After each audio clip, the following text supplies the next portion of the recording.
Grand Rising. Grand Rising. Hope everyone's doing well. Grand Rising, no sell Peace, up. peace. Grand Rising Bones. Peace. Hey. What's going on, TMH? What's up, Bones? Peace to the chat. What it do, what it is. What it do? What it's gonna be.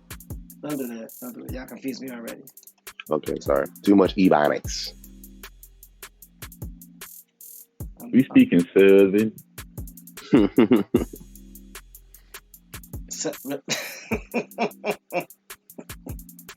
I just heard what you said, Bones. I'm like, wait, what? Okay. Grand Rising, everyone. Hope everyone's having a great, phenomenal Tuesday on purpose with a purpose. Peace, Oak Cliff Tiff. Oak Cliff. David Corey. Brittany Davis. Peace, sis. Who else is in here? Enrique. Peace, Grand American Rising. Kemet. Glad to see you. Grand Rising. Pamela Hall. Peace. Yep. Y'all can't forget Doodle Vision. Grand I was Rising. about to say his name. Oh, my bad.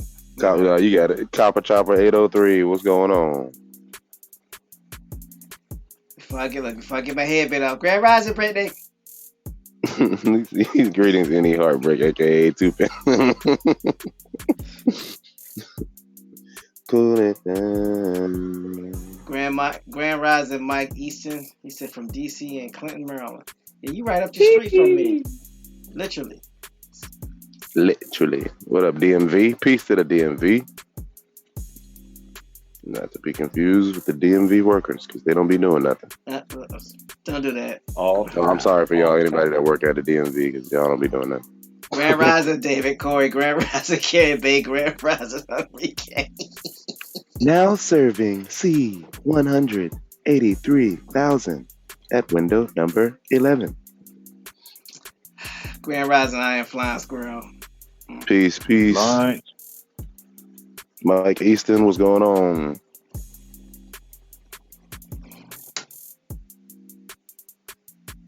Oh boy. So y'all ready for this? Going down for real.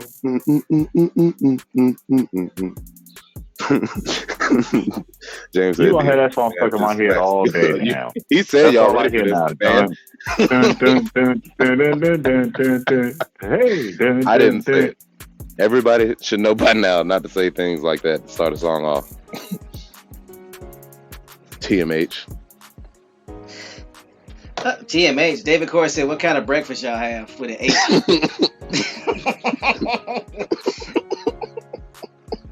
I don't want to take one. David, I haven't eaten breakfast yet. So, that'll happen after the Rising show. Oak Cliff says, kicks. Oh, man. Anyway, let's go ahead and get this. Pamela Hall says, I wish I wouldn't have made that trip to Joe's Saturday. Oh, hopefully you're okay. You good, Pamela? What, Joe's Crab Shack? Yeah, she went to Joe's Crab Shack. Oh, no, I see. I can mess with that seafood now. Stop it. Mm-hmm. I just posted in the forum. Don't worry. I see food all the time. What you talking about? I know, right?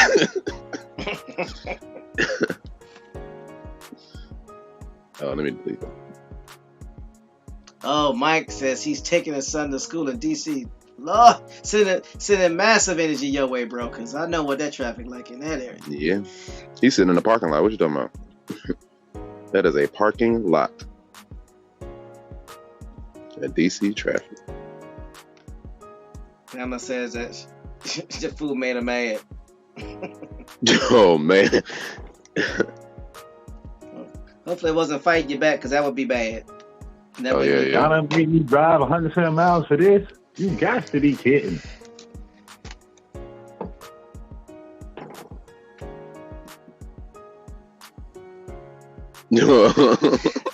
Stupid. I'm not even gonna repeat it. I'm not reading it either. It's there for everyone to read themselves. Mm-mm. While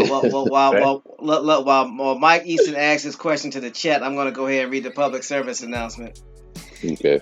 This episode of Cav Grand Rising Show, Vikings in the Northern War. How do you make sense of this? Is brought to you by Autochthonous Assembly, where the real work gets done. Autochthonous Assembly means the gathering of the minds that do the work. That is the etymology of the word. Of those two words, rather. So who are we? Grand Rising to the new subscribers, and Grand Rising to those that are listening and watching and just sitting in the cut, taking this information in and using it to help the community. We ain't gonna never forget y'all, because we know that y'all make up the majority of the audience. And for those of you who are listening to us for the first time, this information, our mission statement and our core values are on are on autochthonousassembly.com/about.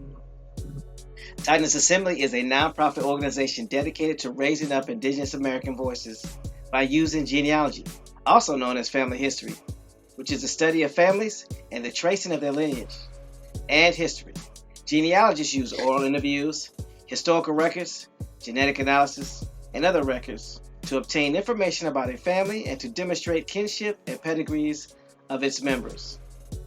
Our core values are the foundation of our company, which are essential to our success and serve as the lens through which we evaluate every business decision. Those core values are, but are not limited to, integrity, which is knowing and doing what is right; respect, treating others the way you want to be treated; responsibility, embrace opportunities to contribute; and servant leadership, which is to serve the common good. At the Autochthonous Assembly, we are here to do a couple of things. Number one, help you do your genealogy. As a matter of fact, everything that we do is to help you with your genealogy and make the process a lot smoother. From the Grand Rising Show all the way to the 50 free websites that talk about genealogy and guide you on the website as well. We're not here to tell you who you are not, and we're not here to tell you who you are. If your goal is to connect to your Native American tribe, your American Indian tribe, your African house, your Irish tribe, your Tibetan clan, whoever it is, whatever it is, we're here to help by allowing you to utilize the resources free of charge. And our goal is to help expose that information that would help unblock or unlock your road to your destination, to your ancestors. Also, we're here to help you become financially independent and put yourself in a better situation to take care of yourself for the next 7 generations. And if you so choose to use that information that we provide free of charge to help your community and your tribe, that's even better. We look forward to help. With that being said, I'm going to pass it over to the panel just in case there's some other announcements that need to be made while I set up the sounds for construction. Take it away, guys. No problem. I know some of the relatives caught the program yesterday that premiered at 8 o'clock. Moving forward, every night at 8 p.m., there'll be a new program dealing with grants and loans and self-sufficiency, playing every night moving forward at 8 p.m.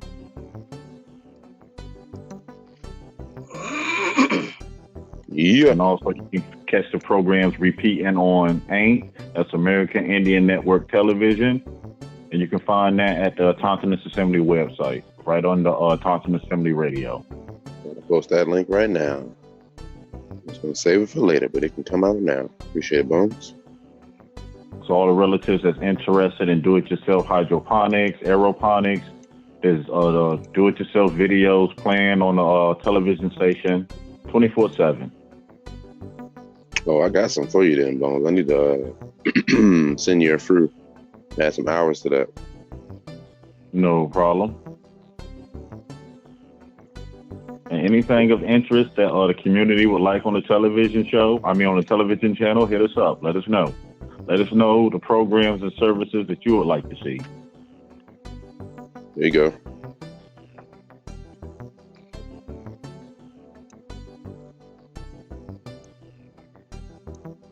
right, so it's time to let them know where we at, right? So it's time to get those warnings out. So here we go.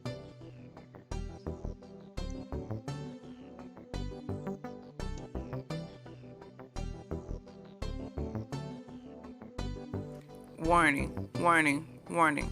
Hard hats, pickaxe, shovels, boots required. And for those of you, and for those of us, who love the sound of construction,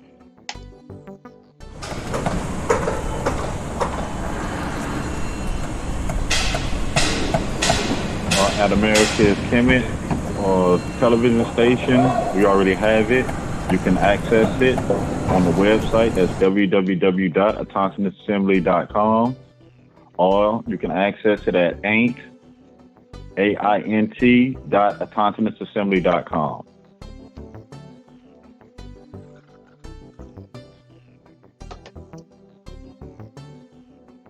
that's what's up.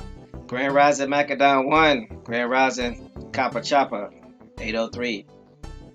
Make sure I ain't missing no one.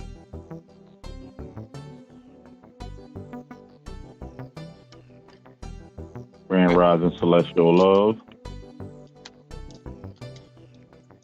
Alright, hope y'all got these hard hats on because this is going to be interesting. It's gonna require keeping up with the timeline. Grand Rising Jeffrita. So to set the stage for you, we're going over the Northern Wars. Now this is something that J. Susquehanna suggested we look at because it ties in what was happening during the time the swarthy, tawny European nobles were getting kicked out of Rome at that time and then sent to Africa, Australia, and the Americas. This also coincides with Benjamin Franklin's rant of the whole area, meaning all of the world was swarthy, and there was only a few areas where there were what I would call Caucasians, to be politically correct.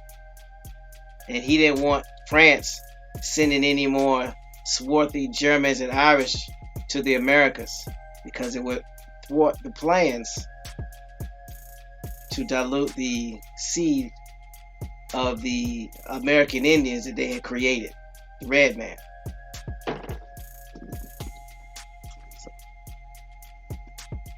So this ties into the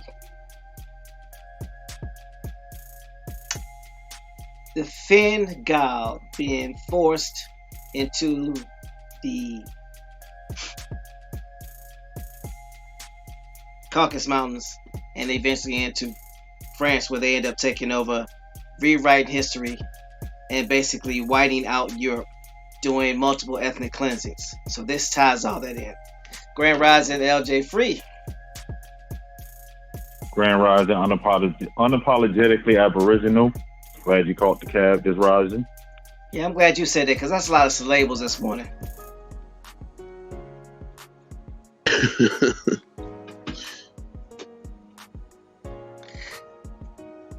So, for those of you who are part of the forum and you saw the trivia question that I posted that was presented by Doodle Vision, aka James Flame, aka Choctaw Jimmy. The trivia question was, what do Hitler, Napoleon, and the Vikings have in common? And the answer is, they all followed the same warpath. They went from Britain to Germany to Poland to Italy to Egypt to Russia and to America. Bingo. So they all follow the same warpath. So what we're going to do as we're going over the the Northern Wars, which started in 1554, is give you timelines from England's perspective, from Germany's perspective, from Holland's perspective, from Italy's perspective, from Egypt's perspective, Russia's, Canada, and the Americas. So you'll know exactly what was going on at that time. So that way, it's just more than just us reading a history lesson to you. Helps keep everyone engaged. Keeps me from falling asleep and sounding boring. It keeps y'all attentive. And James will be joining us soon, so that'll be even added bonus.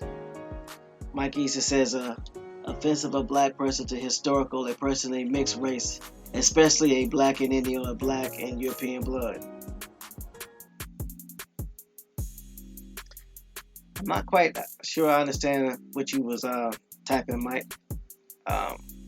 Maybe you'll be able to explain a little bit better to me, because I'm not Is he getting saying one of them is offensive and the other one is just historical? not sure. I'm not sure. Yeah. So, yeah. Don't be traffic typing, Mike. I know what traffic typing is like. You don't get your point across sometimes. Meet. That's that frustrated text. Press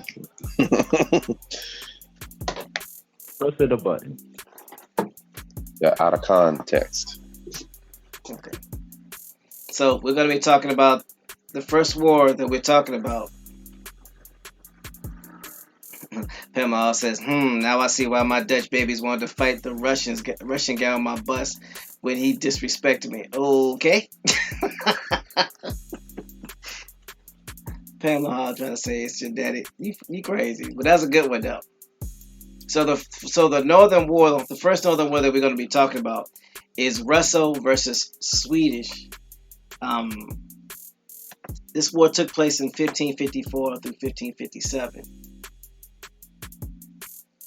And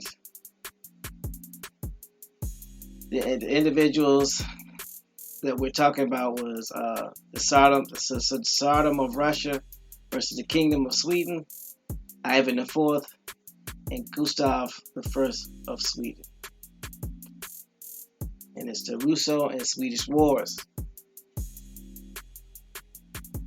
And Doodle Vision said, or should I say, Dublin Dutch bus. Exactly. What we came across yesterday was dub is an Irish term meaning dark or black. And Finn is an Irish word meaning fair or white. So if dub is dark or black and Finn is fair or white, then Dubland is what? And Finland is what? Just saying. Black land and white land? Say a what? Sound like a nummy. Anybody else here that Dublin is like one of the friendliest places on earth? You go there, it's anybody you want to be, and everybody's nice. I didn't know that. So on the documentary. Hey, all them dubs. All them dubs. I don't know if it's a lot of dubs. Put a dub on it. Put a dub on it. You got it. So before we talk about the Russo-Swedish War from 1554 through 1557, let's look at the timeline of what was going on in those areas. Let's start looking at England. What was going on in England from 1554? I'm gonna put the links in the chat as well. So 1554.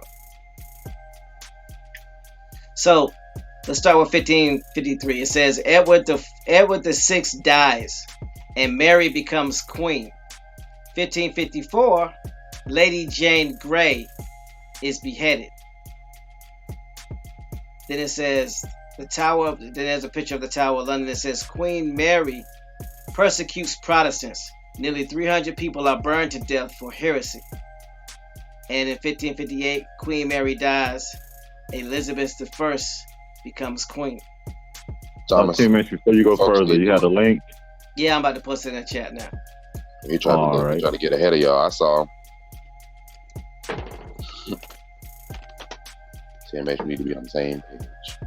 Trying to lead the people behind. I'm not trying to lead the people. Grand Rising Lady J. I'm not trying to lead the people. Links in the chat for those in the chat that was asking and want to read along is rising. There it is. We got So- another one coming too, so don't get comfortable. Yeah, don't, because remember, we're covering the timeline of England, Germany, Poland, Italy, Egypt, Russia, Canada, and America. So these are Keep them time. hard hats on at all times. Head on the swivel. I don't even care if you Head got on an the itch. swivel. Do not take that hard hat off to scratch it. You better slap it. Something. What you think they got a weave? I'm about to say it. I'm about to say it. I didn't want to say it, but you just thank you.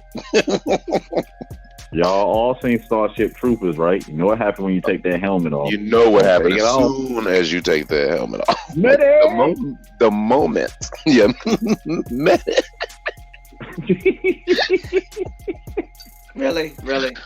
Yeah, I don't know if anybody's seen that, but that's a good reference, boss. Medic! Don't take the helmet off.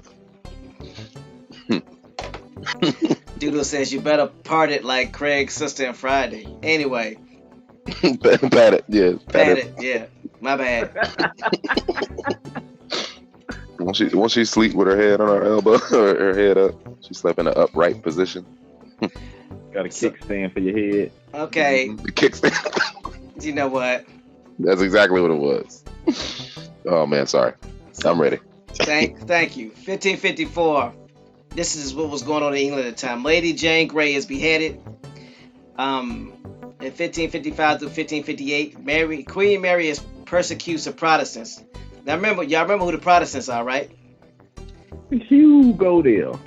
The Huguenots. Mm-hmm. So Queen Mary persecutes the Protestants. Nearly 300 people are burned to death for heresy. Queen Mary dies in 1558, and Elizabeth I becomes queen.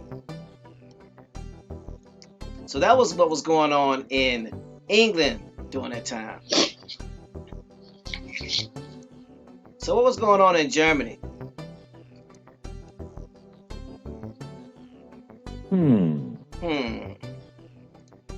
There's a link. 1554. Or as we say around these, well, I'm not in Taiwan area, but the way we say in Taiwan is 1554. Foul. What up? Foul water. How you spell foul? Yeah, foul. Not four. Foul. Foul. So, Rapping. Faute. So, in y'all a mess. So in 1554, Moritz Basti was constructed as a bastion. What is that? Let me go look it up. Something I'm gonna mess up if I try to pronounce it. Yeah. So I'm gonna click on it. Well, you didn't have to agree. You could have made me feel better. Well, you heard me butcher it. He's like, yeah, I ain't alone. You can't get in that boat by yourself. I'm the captain. Look at me. Look at me. I'm the captain now. Of these messed up words. Doodle Vision said TMH must own a meat market. He dropping all those hot links. History of the building. Okay, so the Moritz Basti was a building as a bastion in between 1551 and 1554 under the supervision of the mayor Hieronymus Lauder, who was also responsible for Leipzig's Alts Rathaus, the old town hall. Why you just say that? Which is one of the most important Renaissance buildings in Germany. Elector Moritz of Saxony, Saxons, directed the reconstruction of the town fortifications of Leipzig after it became largely destroyed during the Samkaldic War between German Emperor Charles V and the Small Chaldic League. Okay. So that building was rebuilt after that war, and 1547. But what is a bastion?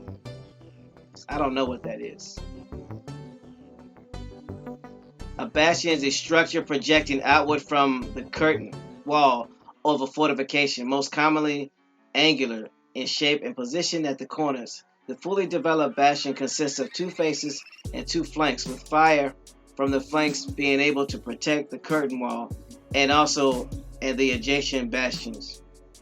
It is one element in a style of fortification dominant from the mid-16th to the 19th centuries. Bastion fortifications offered a greater degree of passive resistance and more scope for range defense in the age of gunpowder artillery compared with the medieval fortifications they replace. Okay, so it's basically the outer flanking of the post of a fort where your gun turrets are.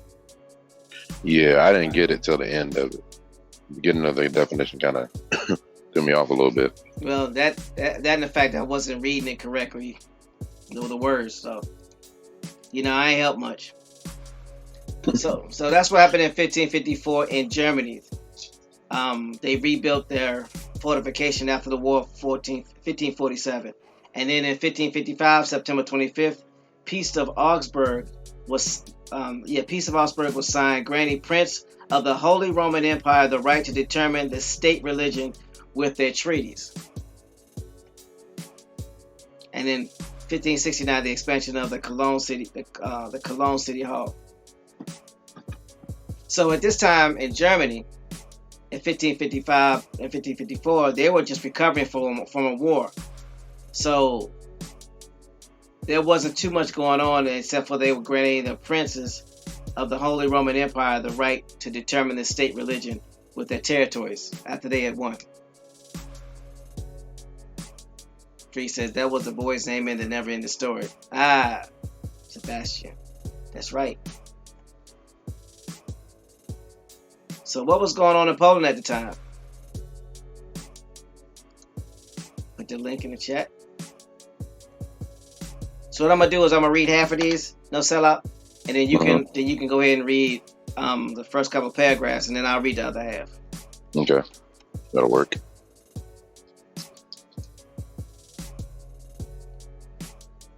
So in Poland, in Poland. They po in that land, y'all. They po. In 1548, April 1st, it was the death of the Zygmunt the First, the Old. And then in 1558, the Livonian War begins. Okay, so it's probably safe to assume that this war was part of the Russo-Swedish War. So in 1558, this war begins in Poland. So keep that in mind.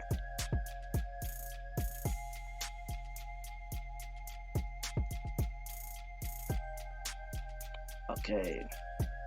We're going to look up Italy's timeline, and then we're going to get to the reading of the actual war itself. I just wanted to give y'all a basis of the timeline so y'all be able to put these cities, towns, and countries in perspective.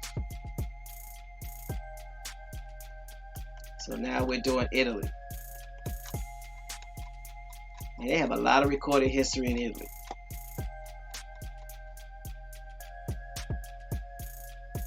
Grand Rising 2 Spirit, please forgive me for not reading the first two parts of your name.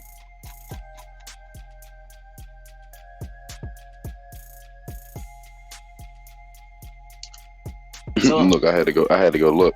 Yeah, I'm glad you didn't try. Yeah. Apologies for not reading your whole name, because I probably wouldn't have tried either. Now let me try. Tendaji. I got it. I did it. Don't do that. Anyway, okay. In Italy in 1551, the Italian War, or the last Italian War, begins. Okay, and that war is known as the Habsburgs, Valois War, and the last Italian War. So this war began when Henry II of France, who had succeeded Francis I to the throne, declared war against Holy Roman Emperor Charles V with the intent of recapturing Italy and ensuring French reign. So Italy has declared war. There's war going on in Poland. Germany has just recovered from a war, and England is in war. So those are the things that's happening in those 4 areas in between 1554 and 1557. Did I put the link for the Italy in the chat? Let me go ahead and do that, just in case I did.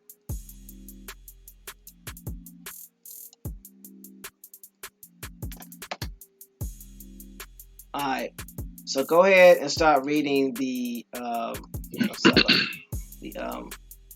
gotta find it. The Russo-Swedish War, and the reason why we're reading this war is because these northern wars were very instrumental in what ended up happening to the swarthy and tawny nobles in Europe, i.e., Rome, Dutch, and Ireland, and how they end up getting removed from power because of these wars and the what I will call the Finn Vikings getting pushed up north and into France. So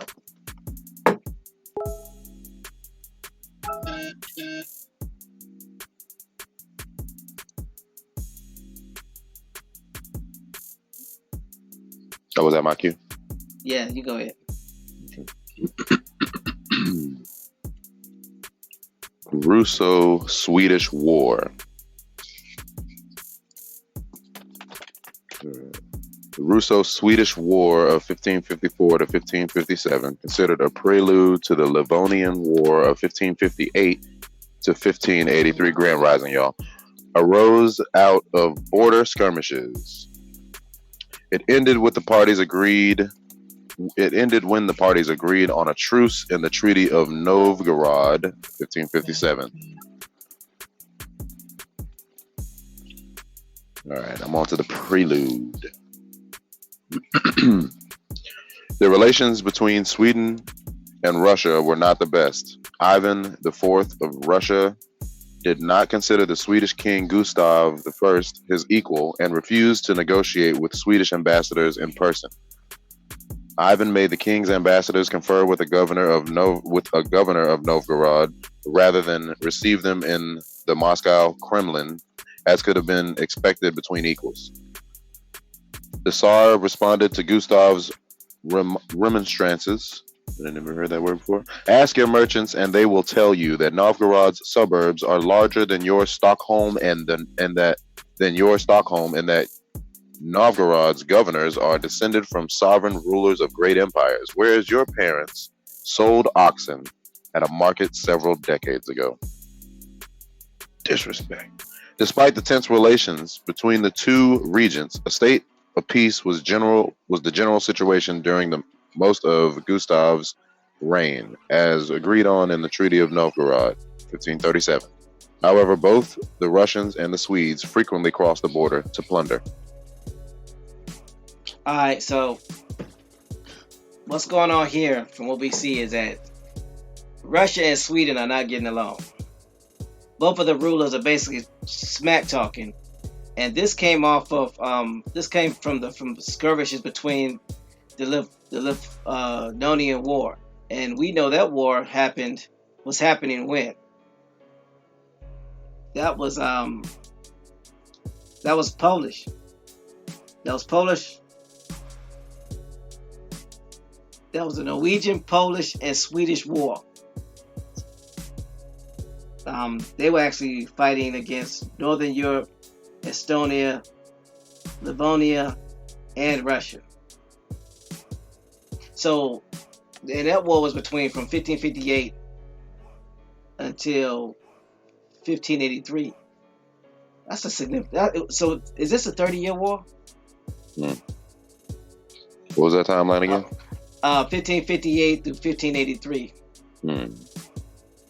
Because I know they made mention of a 30-year war. Grand Rising and Rainstorm.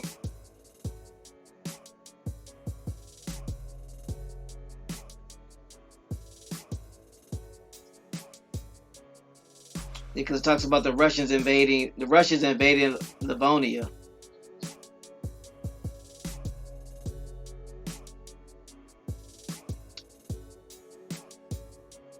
So this was considered part of the 7 Years' War. The first 7-year war, though. Yeah, the first 7-year war. Man, this is crazy.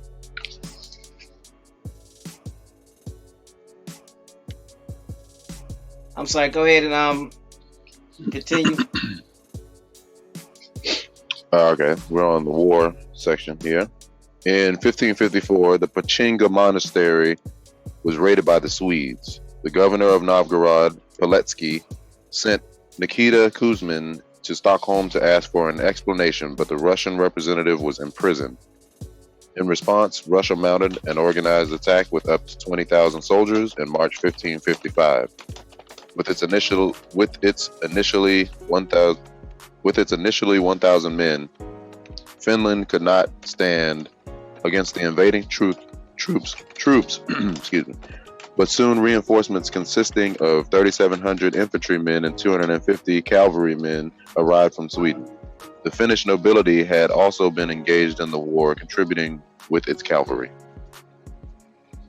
The goal of the Swedish-Finnish troops was to conquer Oreshik, Korila, and Kopori.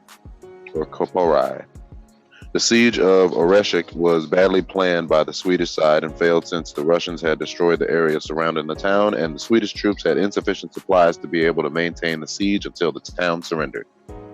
Stop for a second. Good, I was breathing.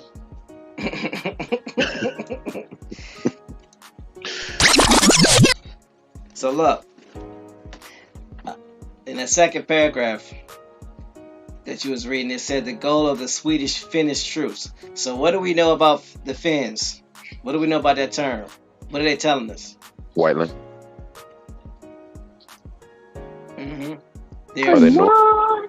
They are the fair. The fair-skinned. Fair-skinned. Ooh, that's bad. Skinned. They are the fair-skinned. Ain't the fair where you get treats and ride rides. Not that. Not that fair. Mm-hmm. They are the fair-skinned troops. So that means there are also Swedes that are dubbed dark-skinned troops. Specifically telling you which ones. Mm-hmm.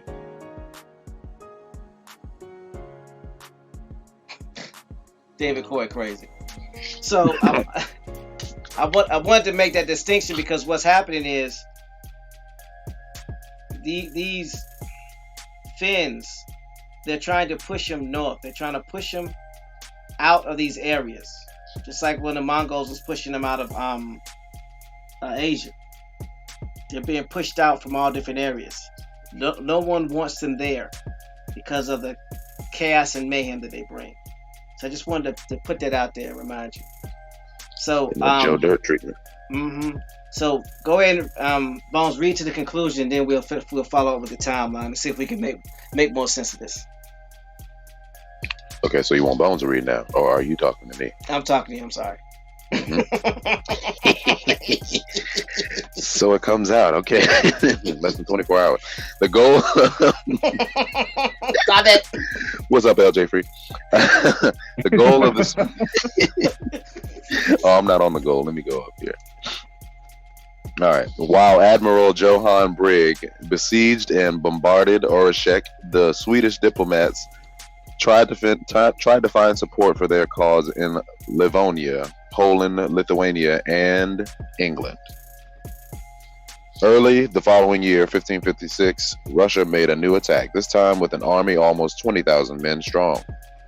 The attack was aimed at the town of Vyborg. In Russian, it's Vyborg with a Y instead of I. And the Swedish troops were unlikely to withstand an army of that considerable size. However, after a few days of pillaging in the area around Vyborg, the Russian forces left. The reason for this has not been made clear. Conceivable reasons might be bad discipline or a raging disease among the Russian soldiers. Perhaps it was never the aim to conquer Vyborg, only to ravage the area surrounding the town as a demonstration of power. Conclusion. During the summer of 1556, Swedish attempts to achieve peace with Russia were made. Peace negotiations were scheduled to begin later that same year, and in March 1557, a peace treaty was signed. The treaty preserved the status quo and accorded free passage across the border to merchants of both countries. In order to conclude peace, Archbishop of Uppsala, Bishop of Abo, Turku, Sten Eriksson, and Olaf Larsson arrived to Moscow, where they dwelt in the Lithuanian embassy for several months and were frequently summoned to the Kremlin to discuss with the Tsar matters of religious doctrine. So the conclusion, I guess, is that they signed a treaty and hung out at the Kremlin or the Lithuanian embassy. Yay. Now, the interesting part that you read when I was trying to come off of mute before you got to the conclusion, but that's all. Yeah, I'm still shook by what you said to me. Anyway, I'm recovering. Say nobody else's name. Shaken but not stirred. Shaken but not stirred. You stupid bones. Oh man. So, it was interesting that they had all these overwhelming forces. Russia had all these overwhelming forces, right? Almost 20,000 men strong. And they came at the Russian Viborg, and the Swedish troops were unlikely to withstand the army's considerable size. After a few days, they left. And it said the reason has not been made clear. How do you get some 20,000 men just to turn around when they're winning?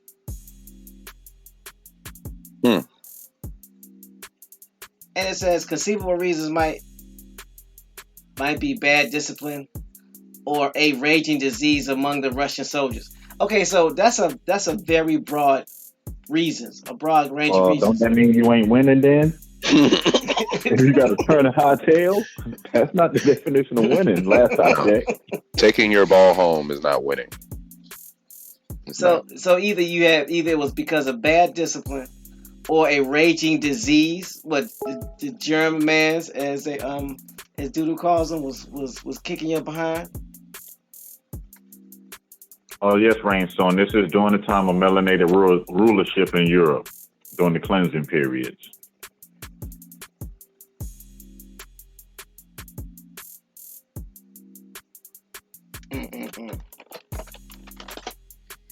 So I just wanted to point that out because that's something that needs to be brought to our attention.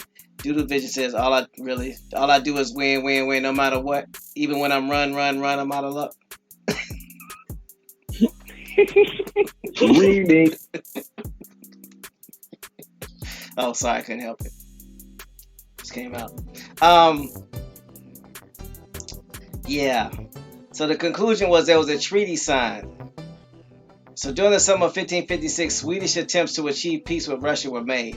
Peace negotiations were scheduled to begin later that same year, and in March 1557, the peace treaty was signed. The treaty preserved the status quo and accorded free passage across the border to merchants on both countries. In order to conclude peace, Archbishop of Uppsala and Sten Eriksson and Old Larsson arrived to Moscow, where they dwelt in Lithuania for several months and discussed and saw matters of religious doctrine. So were they changing the doctrine, or were they looking to come to some type of compromise with the two doctrines?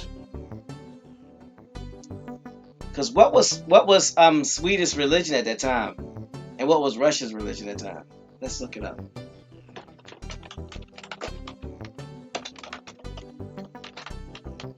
They had a numerous belief system until they started converting over to Catholicism, becoming Catholics. Who was that, Sweden or Russia? Swedes and the Russians. Oh, okay. So all of them over time they split. They became Catholics, and the other halves became Protestants. Okay, so this is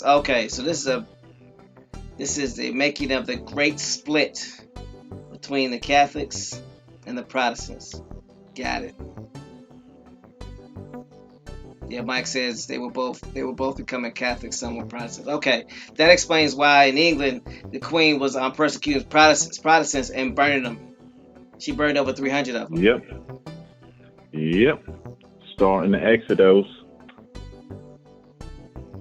Remember 1550, that's when a lot of Huguenots left and started setting up shop. Well, a little before 1550, setting up the colony in St. Augustine, Florida, where the massacre went down. Right. So what we're seeing is these wars are overlapping because it mentioned the Livonian War and the Russo-Swedish War. And put this in the chat.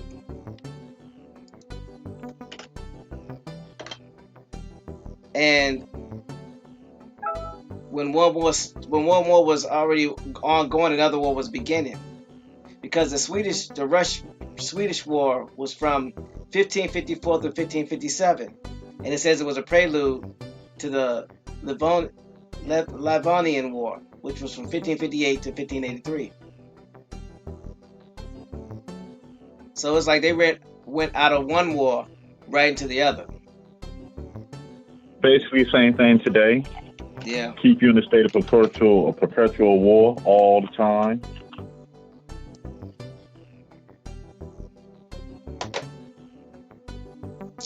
All right. Let me go ahead and read some more of these timelines, because we're talking about basically. So now we're looking at it from 1554 to 1583. So.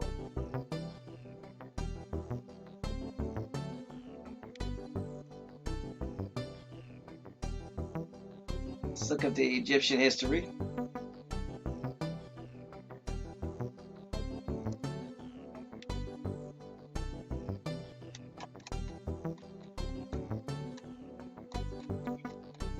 (1554 to 1583).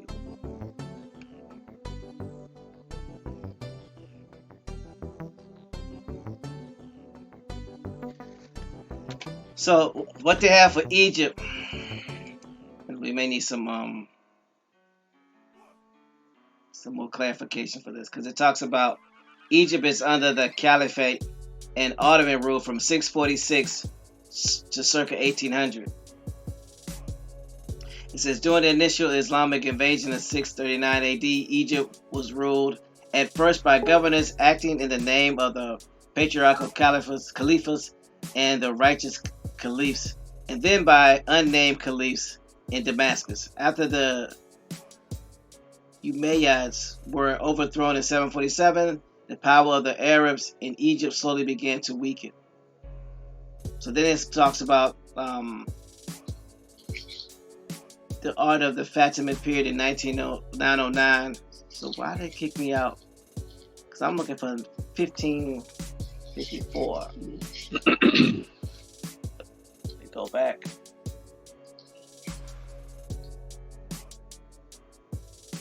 Doodle says that's why Portugal and Spain had free reign in the Americas at the Pacific, because all of Europe was at war during this time. Yeah. So yeah, from according to this Egyptian timeline, it says Egypt was under the Ottoman Empire. It says even though Egypt is effectively conquered by the Ottoman Turks in 1517, the region remained dominated by the semi-autonomous Mamelukes, and proved a difficult province for the Ottoman sultans to control until it was conquered by the French during the Napoleonic campaign in 1798. So you mean to tell me that the Ottoman Empire or the Turks conquered in 1517, but they weren't able to, there was no total seizure of control until 1798 when the French came in under Napoleon? Yep. So now ask yourself, how many layers of different people lived in this so-called place they call Egypt today? A lot. That's why the people who live there can always tell you they never built the structures there. They have no idea about them. They're implants themselves.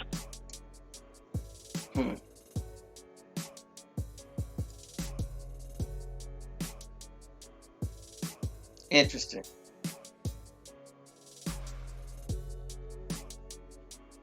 So I put that link in the chat, but I put it in just in case I didn't.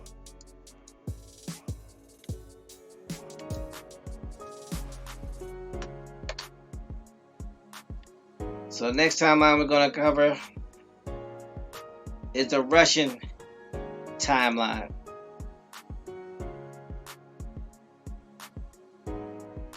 (1554 to 1583).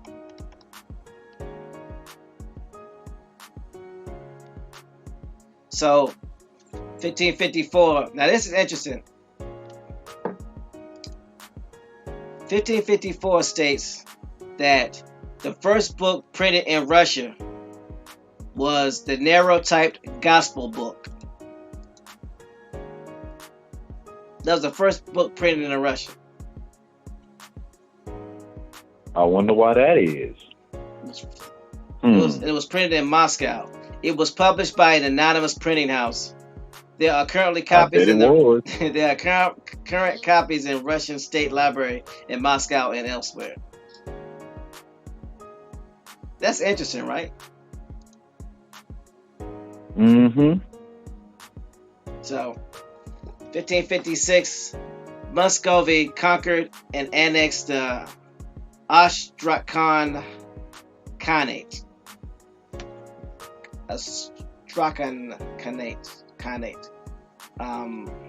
That was a Tartar state that arose during the break of the Golden Horde. The Khanate existed in the 15th and 16th centuries in an area adjacent to the mouth of the Volga River around the modern city of Astrakhan. Or Astrakhan. Oak Cliff says Holy Ghost Publishing. Doodlevision says put a pin on French in Egypt after the mid-1500 wars in Europe. Got it. So were these Astrakhans, were they, because it sounds like they were, oh, this makes sense. So I'm going to go ahead and read this. So Astrakhan Khanate, it says, was a Tartar state and arose during the breakup of the Golden Horde. The Khanate existed in the 15th and 16th centuries in the area adjacent to the mouth of the Volga River around the modern city of Astrakhan. Its Khans claimed patrilineal descent from Toka Timur, the 13th son of Joki and grandson of Genghis Khan. Mahmud bin Kuchuk established the Khanate in the 1460s. The capital was the city of Sitarjan, and also known as Astrakhan in Russian chronicles. Its territory included the lower Volga Valley and the Volga Delta, including most of what is now Astrakhan Oblast, and a steep land on the right bank of Volga in present-day Kalachia. To the south was the Caspian Sea. To the east was the Nogaya Horde, and the west Nogayas, and were theoretically subject to the Crimean Khanate. So the Astrakhan Khanate was from, well, basically, I guess what you can call remnants from the Genghis Khan clan. Doodlevision says Volga equals Swedish, aka German. So they would be considered Finns or Dubs. I like that term. Mm-hmm. That's a lot more politically correct it sounded. Yeah, because you got to remember, the Khans would be coming out of Siberia, which you know is Russia. Right. Doodlevision said they're Finns. Okay, cool.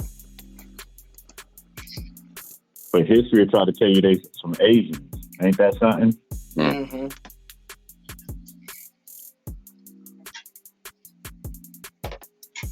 So that was in 1554 and 1556. So wow. Russia conquered the Astrakhans.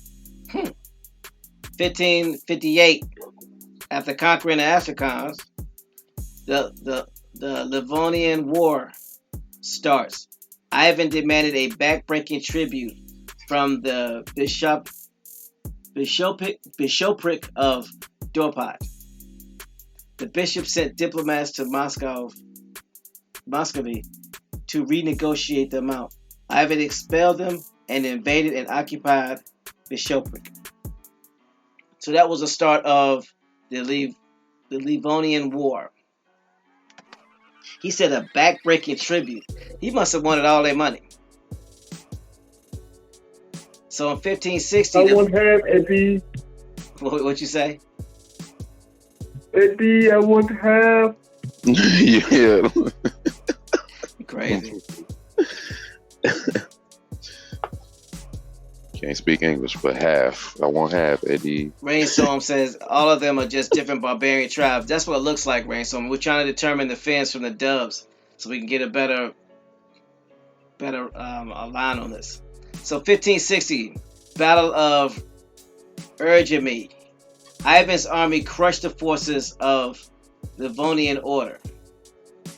So the Livonian Order, who are they? I'm going to put this in the chat. But just in case it's another rabbit hole, yes, put it in the chat. Can't be in the rabbit hole by ourselves. Free says Golden Horde, blonde head raiders. Sounds like it.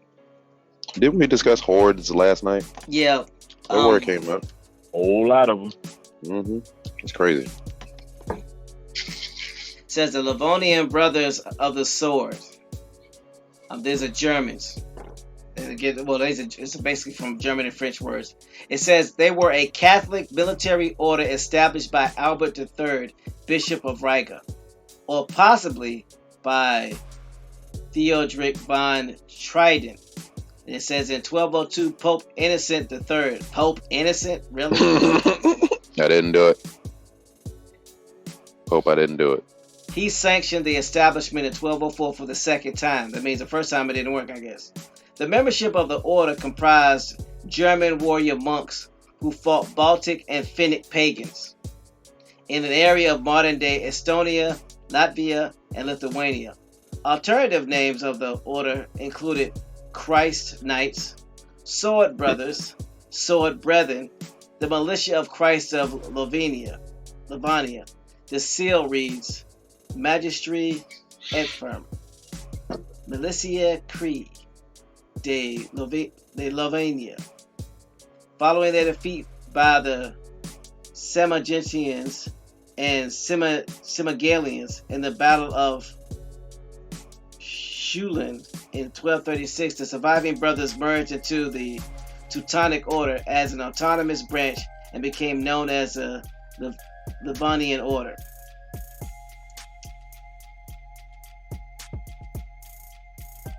Now I'm going to show you a picture of this Livonian Order. Y'all tell me who they look like to y'all. Hold on. LJ Free says, same language families make them the same people groups equals same family using different names to conquer lands, DBAs. That's right.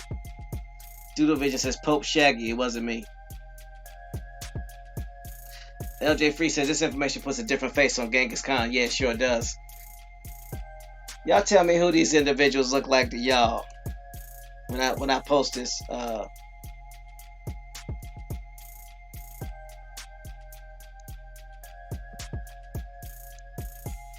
on.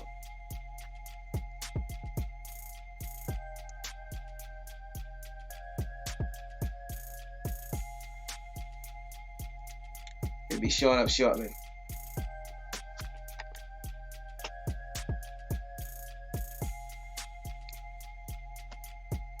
Don't they look like your Knights of Templar? Yes, they do. That's why I was waiting for you to show the image. No, man, no. Yeah. It says Who was tasked with taking these people back and forth between different areas at this time, y'all? Whose responsibility was it? Was it the Knight Templar's job to escort people? When they were going to their certain holy lands and certain celebrations, the Knight Templars were the security that escorted people. One of their first jobs at this time. So here's a question. Were they Dubs or were they Finns? I'm just saying. Could have been a little bit of both.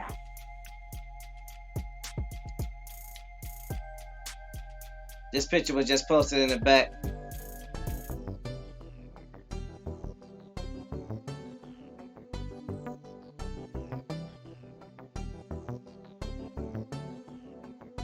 Bro, who is that? That's Prince Michael Shirgov. He's a Russian prince and was passed between fires in accordance with ancient Turco-Mongol tradition. No, Batu Khan stabbed him to death for his refusal to do obeisance to Genghis Khan's shrine in the pagan ritual. Note that Genghis Khan is depicted as a black man. about to say, painted like, by that's what I was. Russian. Yeah, scroll up. That's what I was talking about. I want to talk about Mr. Nobleman here. So I'm this talking about that right there. So this is Genghis Khan. What's going on, man? Thank you for that, LJ Free. And Like also, Ethan like said, they Blue were said all in the cousins. chat, Families battle families, but they go ahead. But they all- don't forget, the Crusaders were fighting the Arabians, taking the treasures from out of that area. These same barbarians, these same hordes, same group of people, just called by different names depending on who's telling the story.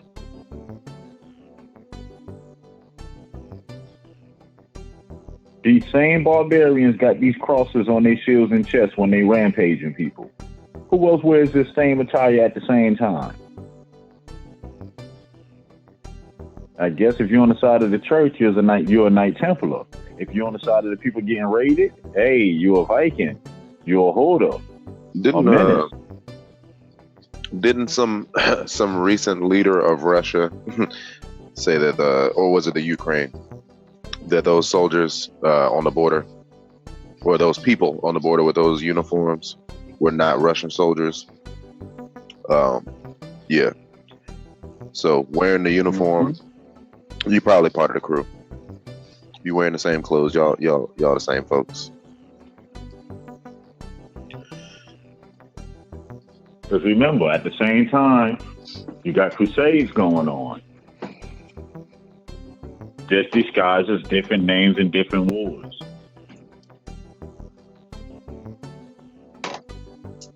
Mike Easton says the guy with the mask on his face, Genghis Khan, had leprosy. They escorted the pilgrims to Jerusalem. So take that cross. That was their job, to escort the Christians. Yeah, LJ Free says we got to shake off the images we're given in order to keep the proper perspective. Mm-hmm. So in 1560, the Battle of Erzhimay, Ivan's army, they crushed the Livonian order. So they got rocked. And then in 1561, says the Livonian order agreed to the Union of Wilno, under which Livonian Confederation was partitioned between Lithuania, Sweden, Denmark, and it says Lithuania and Sweden sent troops to liberate their new territories from Russia's possessions. Dudovision says, who converted to Christianity? The Vikings. He says they were also prisoners of war, thieves, killers, and murderers. The Catholic Church brought them out of the prisons to work for them. Man. So let's look at this Union of Wilno. And before you go on, just to give a little bit more time, a date to it. Remember, the Crusades was going on through the 14th and 15th centuries. At the same time, a lot of these wars again. Remember, 14th and 15th centuries, the same time as the Crusades. Over 100 years that war lasted. So all this is going on at the same time, So the Union of Wilno. Let's look at that.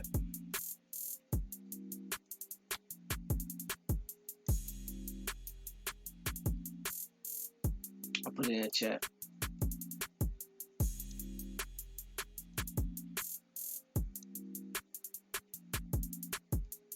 Brainstorm says, hell, they all kinfolk. That's true.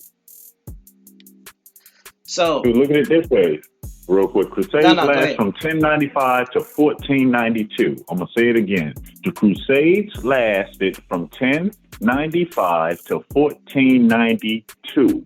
Why is that interesting? Again, 1492. The math is about 500. Okay, yeah, you right. 1492. Sounds familiar. crusading, and then you just stop. All right.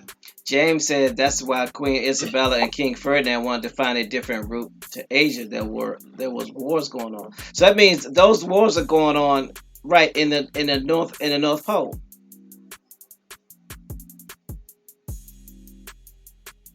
Keeping messing up the trade routes. Am I understanding that correct? Yeah, the wars, they started from the north and they pushed down through the south. Depending on, like I said, what point of view you read it from, you'll know these same wars as the Crusades. I ask everybody this question. What's name the Crusade Wars? What empires and what nations were fighting during the Crusades? The same ones we're speaking about now. It's a good perspective. I gotta drop some words on that one. Hold on.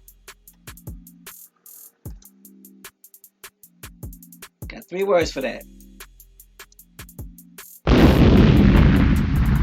That's number 1. That's number 2. That's number 3.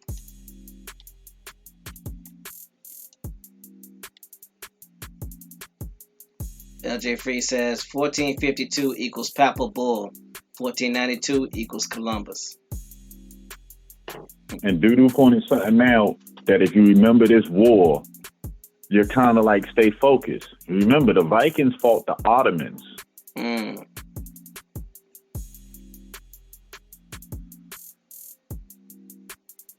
Who had Egypt and all these other places? The Ottomans. Who came and got it from them? The French. The Ottomans related to the French? These Northern Vikings. So they came and got it back on behalf of their cousins.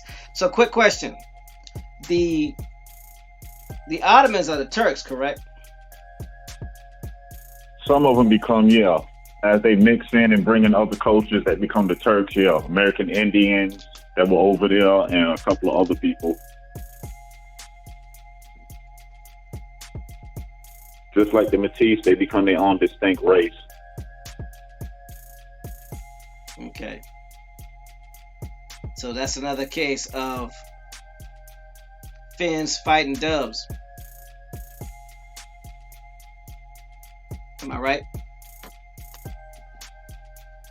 Because a lot of it, look at it this way. It was racial cleansing disguised as a religious war.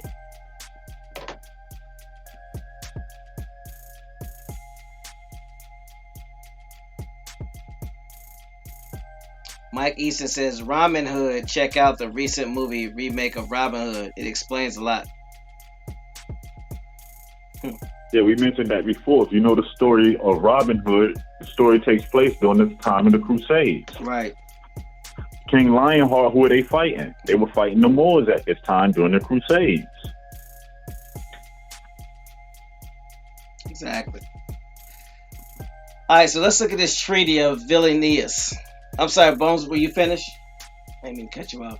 Yeah, that's it. Okay. See, no, I called the right name this time, but I guess I couldn't call the wrong name if I'm always calling everybody Bones. Never mind. Moving on. The Treaty of... Yeah, that one didn't count. The Treaty of Vilnius, or Vilna, was concluded on 28 November 1561 during the Livonian War between the Livonian Confederation and the Grand Duchy of Lithuania and Vilnius. With the treaty, the non-Danish and non-Swedish part of Livonia, with the exception of the free imperial city of Riga, subjected itself to Grand Duke of Lithuania, Sigismund II Augustus, with the Pacta Subbictionis. In turn, Sigismund granted protection from the Tsardom of Russia and confirmed the Livonian estate's traditional privileges laid out in the Privilegium Sigismundi Augusti. The secularization of the Livonian order was the final act. In Livonia's transition from the Middle Ages to the early modern era, the territories were reorganized in the Duchy or Courtland in Semigalia and the Duchy of Livonia. the latter competing with Kingdom of Livonia during the war. After its reconquest, Sigmund's successor Stefan Báthory ignored the privileges and in 1561 granted a new constitution and initiated a counter-reformation. These measures were reversed after the Swedish conquest, when after the further series of wars, Livonia capitulated to Russia in 1710. The privilegism Sigismundi Augusti was confirmed by Peter the Great. So, what did I just read?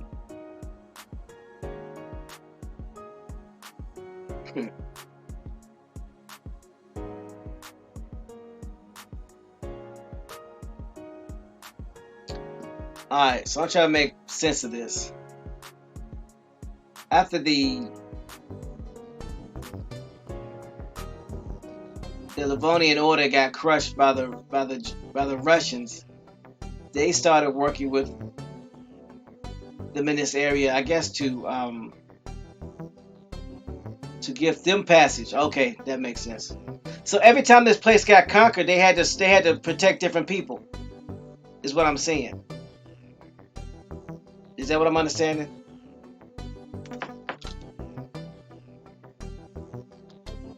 Because if their job was to protect people traveling, they just changed their allegiance to who they was protecting.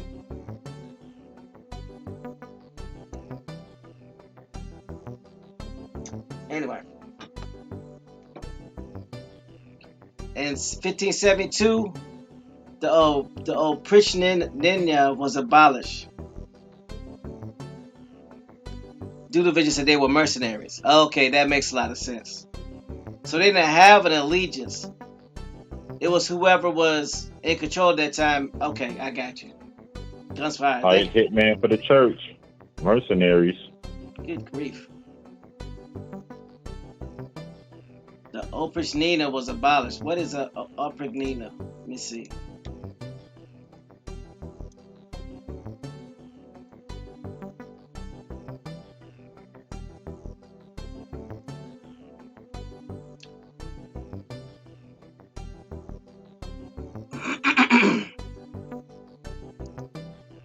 It says the Oprichnina was a state policy implemented by Tsar Ivan the Terrible in Russia between 1556 and 1572. The policy included mass repression of the boyars, Russian aristocrats, including public executions and confiscation of their land and property.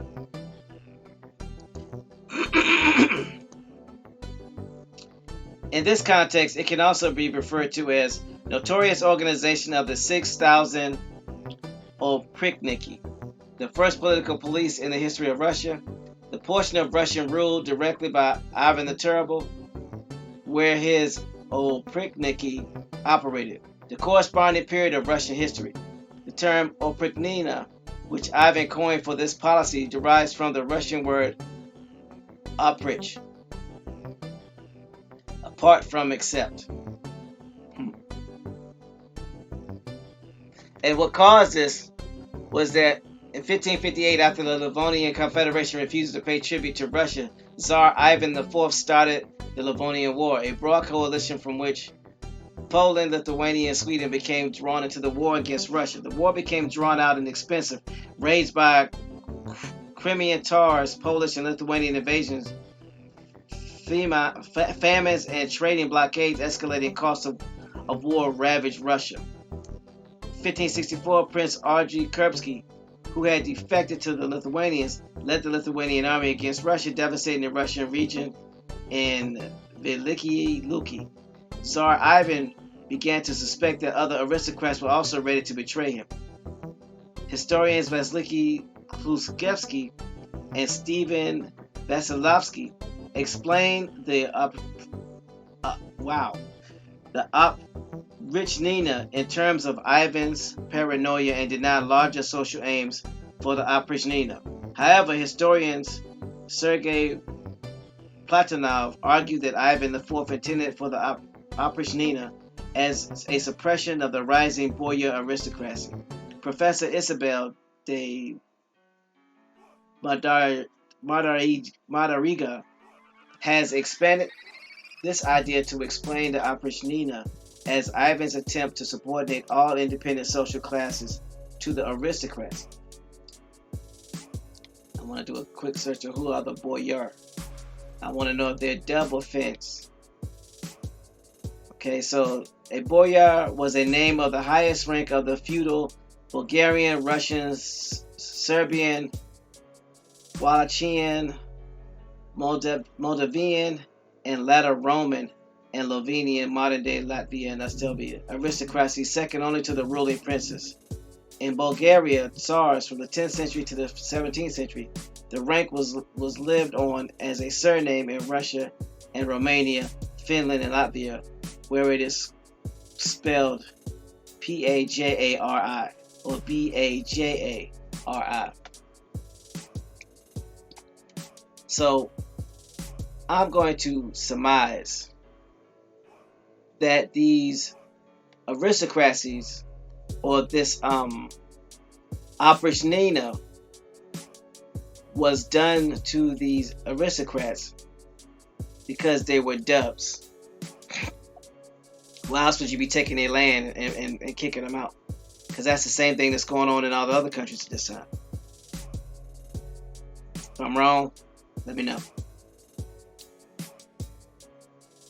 So in 1582, the Peace of Zamość-Zaporozhye ended the Polish-Lithuanian participation in the war. Muscovy gave up his claims to Livonia and the city of Polotsk. So 1582, the Polish-Lithuanian portion of the war ended because of the Peace of Zamość-Zaporozhye. Let's see what this says.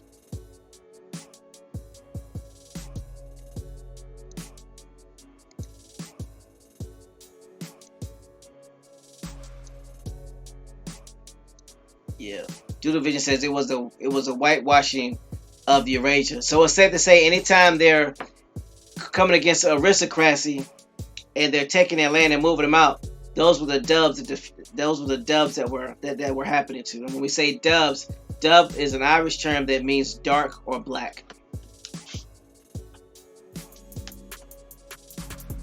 Taken over by about to change the name of the continent. Grand Rise of Marlon P. Okay, so the Treaty of Yam-Zapolsky. The Truce or Treaty of Yam-Zapolsky, signed on 15 January 1582 between the Polish-Lithuanian Commonwealth and the Tsardom of Russia, was one of the treaties that ended the Livonian War. It followed the successful Livonian campaign to Stephen Bathory, culminating in the siege of Pskov. The truce was concluded with the help of Papal Legatus Antonio Passavino and was signed for the Polish-Lithuanian Commonwealth by King of Poland and the Grand Duke of Lithuania, Stefan Batory, and for Russian by Tsar Ivan the Terrible, and established a 10-year truce. In the terms of the treaty, Russia renounced its claims to Livonia and Polotsk, but seceded no core Russian territories as Batory returned to the territories his armies had been occupying. Particularly, he gave up the siege of Pskov, and left the town of Velikiya Luki. The truce was extended for 20 years in 1600, when a diplomatic mission to Moscow led to Lu-Zapiha, concluding the negotiations with the Tsar Boris Godunov. The truce was broken when the Poles invaded Moscow in 1605. So basically, this is a truce between Poland, Lithuania, and Russia. So Poland pulls out the war. That's what this sounds like. Let me close some of these.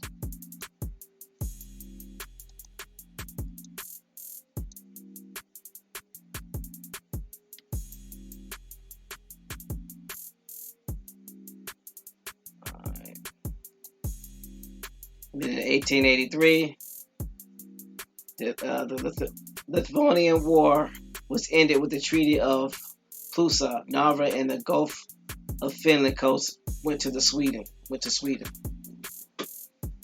And then 1584, Ivan died of mercury poisoning. The throne fell to his intellectually disabled son, Fyodor I. His son-in-law, Boris Godunov, took de facto charge of the government.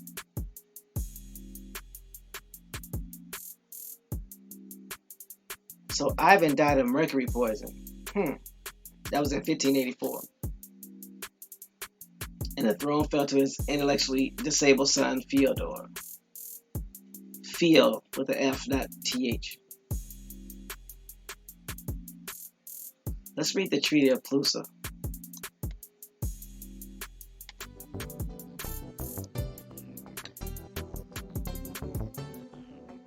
The Treaty of Plusa was a truce between Russia and Sweden, which ended the Livonian War. The truce was signed on 10 August 1583 and Plusa River north of the city of Pskov. The truce was set to expire in 1586, but was extended in 1585 and 1586. According to the truce, Sweden kept the annexed Russian towns of Ivangorod or Ivanslot, Jamborg, Capore or Caprio, and Coralia, with their Uzeds holding control of Ingria. Russia kept a narrow passage to the Baltic Sea at the estuary of the Neva River between the rivers of Strelka and Sestra. Upon the expiration of the truce in 1590, Russia resumed the war against Sweden. Beginning in 1593, Russia and Sweden resumed peace negotiations, which would last 2 years. Finally, the two countries signed the 1595 Treaty of Tusina. These Swedes and Russians did not get along at all. Dudovich said that was an assassination. Grand Rising, J. Susquehanna.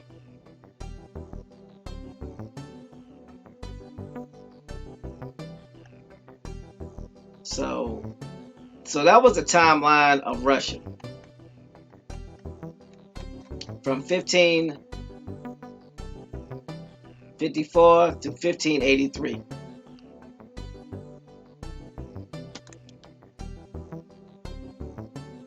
And we know that Sweden and Russia end up warring again. This is crazy. Leading into the Polish and the Swedes to this day that don't like each other.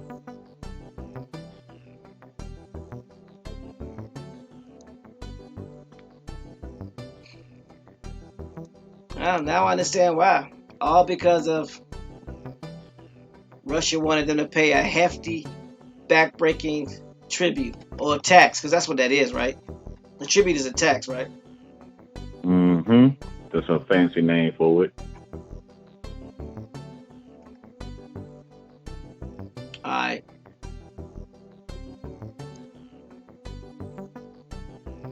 So let's get back to the wars.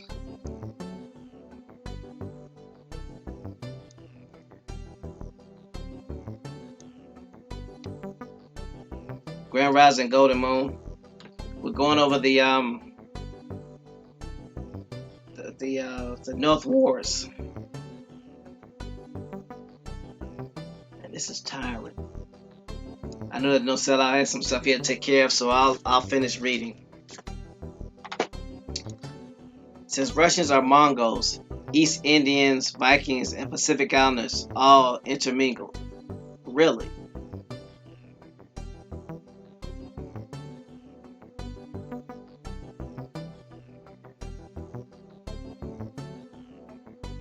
Wow. Talk about a mixture. Let me write this down.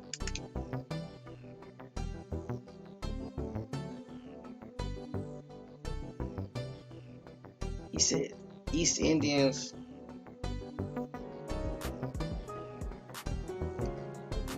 Vikings, and Pacific Islanders all intermingled. Good grief. Doodle says Rus equals red. Yep, Russian. Now, is that the could that be the red that Benjamin Franklin was talking about when he was talking about preserving the white and the red? Good point.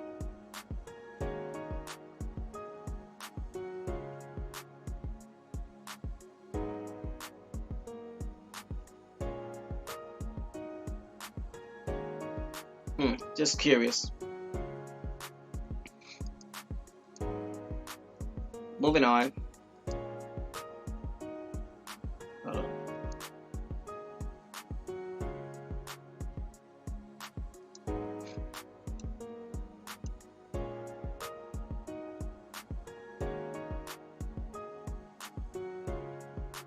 Doodle Vision said, yes, these others of the America. It's these. Oh, okay. So yeah, okay. Because if they're a mixture of Vikings, Mongols, East Indians, Pacific Islanders, that would make sense. Doodle Vision says Dakotas, Nakotas, etc. So they have Russian descent. Okay, I got something for you real quick. Go ahead. Just a real quick tidbit. Modern Russia derives its name from Kievan Rus, the ancestor of Russia, Ukraine, and Belarus. The name Rus comes from an Old Norse word for the men who rowed. The Vikings rode from Sweden to now Russian territories and down the river all the way to the Ukraine. So who are the Russians again, tying into what Dudu said? Vikings, Swedes. Mixed in with other people from other land masses on where they went.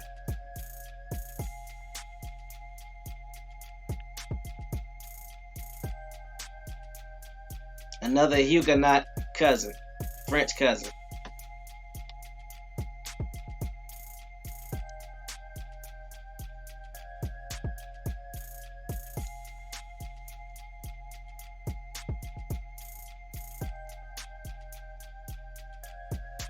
So now we're going to talk about the 7 Years' War.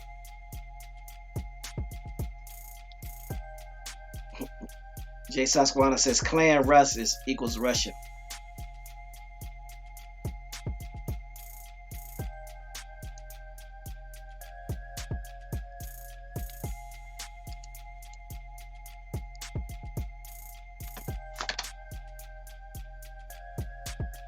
Doodle Vision says 7 years.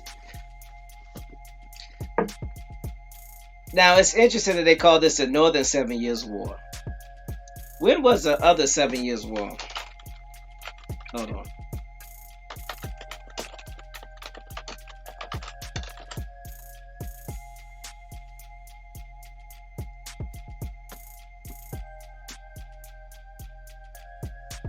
(1756 to 1763). Okay.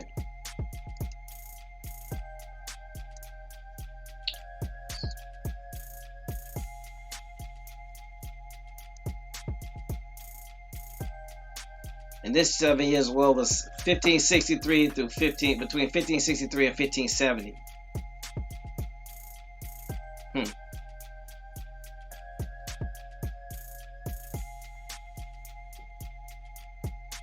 Jay Susquehanna says, aha.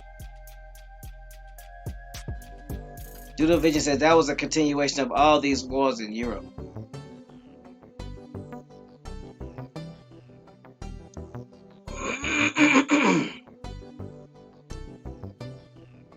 Wow. So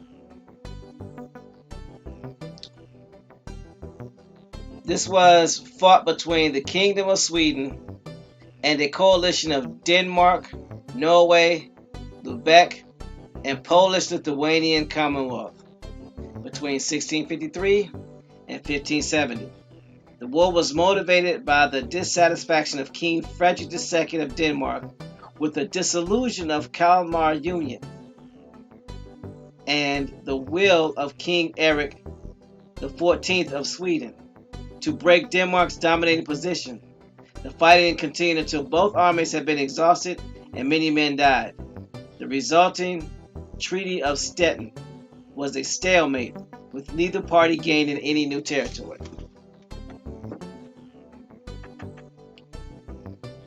LJ Free says the Dome of the Rock was built in 690. Its foundation rock is a perfect overlay of the western U.S. Four Corners region. How, Sway?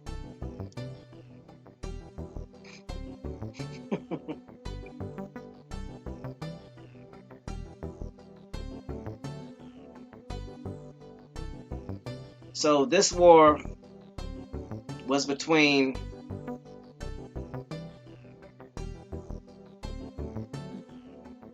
Norway, Lubeck, Lithuanian Commonwealth against Sweden.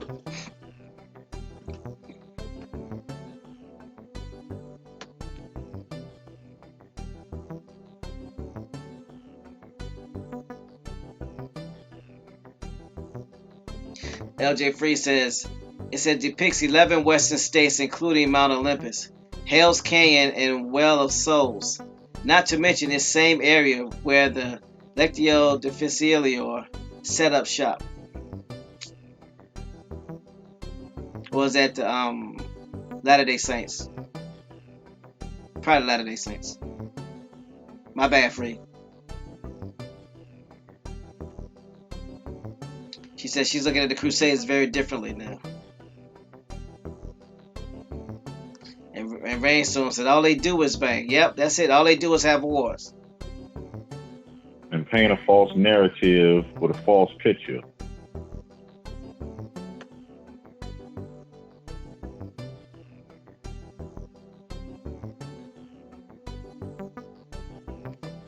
And here's the thing that I find interesting. When you think of Sweden, you don't think of a country that's a war country, right?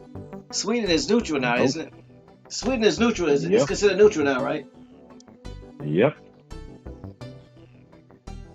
Okay, just checking. Like France, like the Swiss.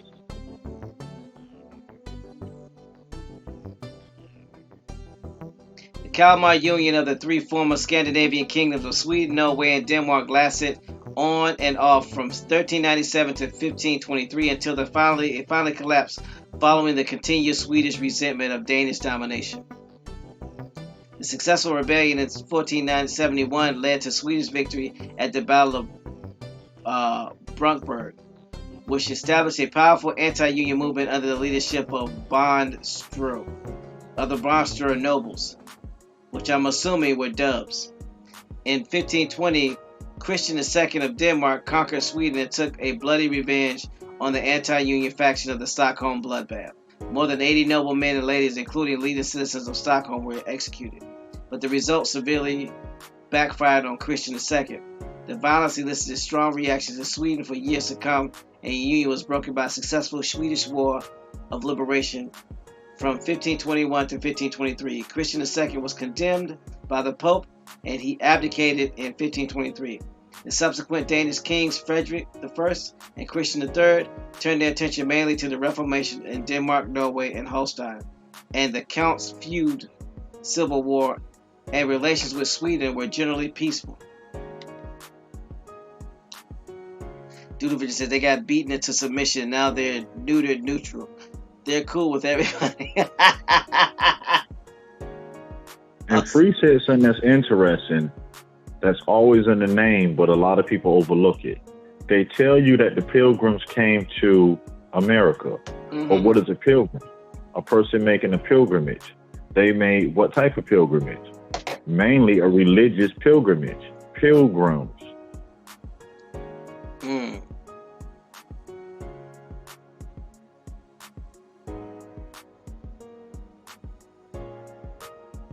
Free says Rocky Mountains are in the region too. On this rock I will build my church, same area the Mormons ran out of, or were run out of. She said something is fishy.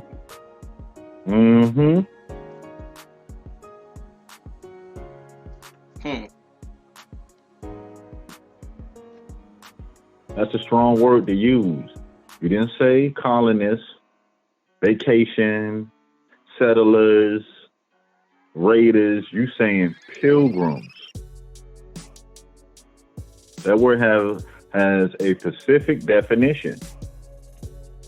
Yeah. David Corey says like missionaries.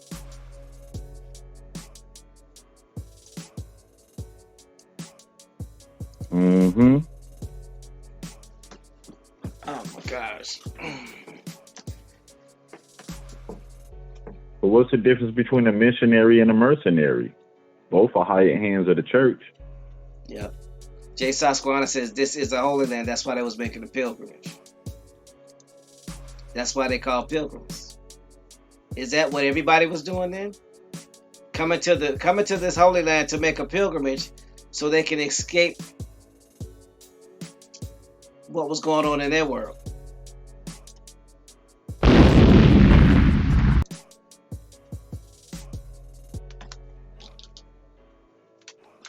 Doodle Vision says pilgrims equals pillage, take things, especially during war.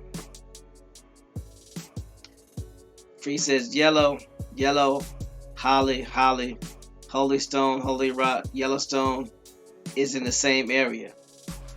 Jay Susquehanna says the old world. Wow.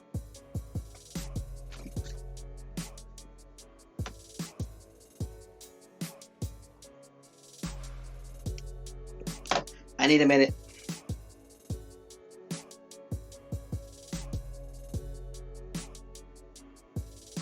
Man, the chat is killing it today. I got turning my hi-hat thanks to y'all.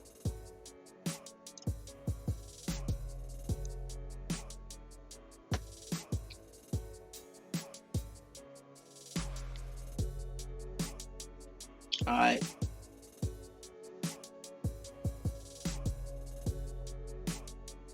So everybody was banging on the Swedes.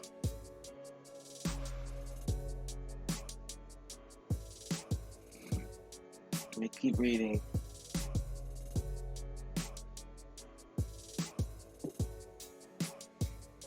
Grand Rising, Big Hawk.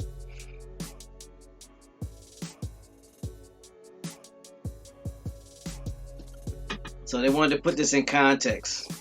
So I'm going to read this and then I'm going to do some more timelines with what was going on when the Vikings were trying to take their route through these different countries. Udovich said these wars will lead to a series of social wars that are still going on to this day. Free says Mormons set up shop in Salt Lake, Utah. Salt can be symbolic of death. Kill the man, save the Indian. Who has our genealogical records? The Mormons.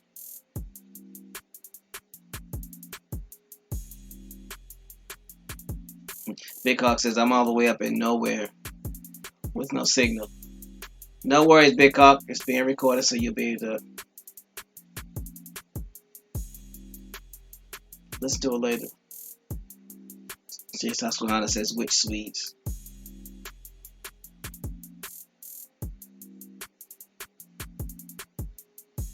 Oh yeah, he must have been asking when I said it was getting banged on. Well, I'm thinking it's the dub Swedes because they end up getting rid of they end up doing ethnic cleansing in that whole area.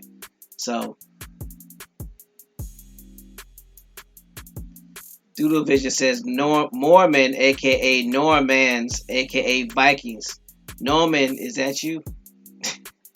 So your Mormons are your Norsemen, are your Vikings.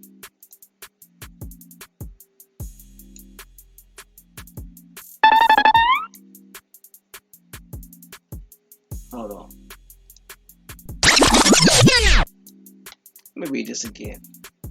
Doodle Vision says Mormon, aka Norman, aka Vikings. Norman, is that you? So your Mormons are the Dutch Vikings. I know, Free. I just put on a new hard head. That one cracked too.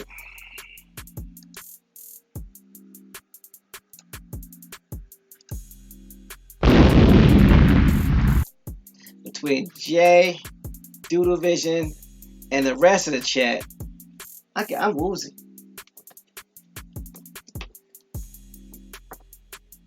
Bones, what you got to say about this? It's getting deep.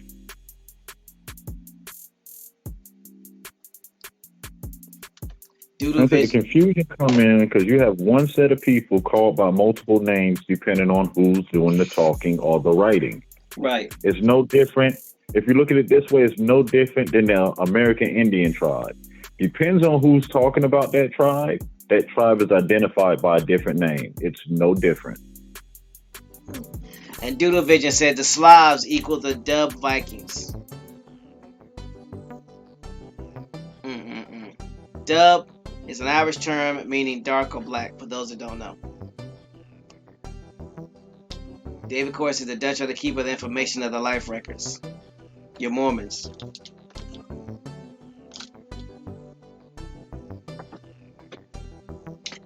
Jay Sasquana says, but it gets better. No!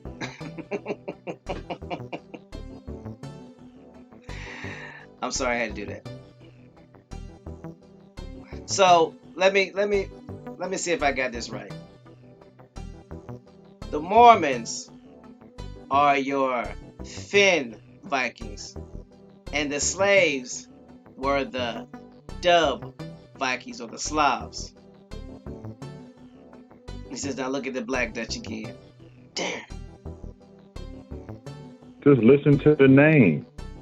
Break the name, separate the name. More. Men. More. Men. It's right in front of our face.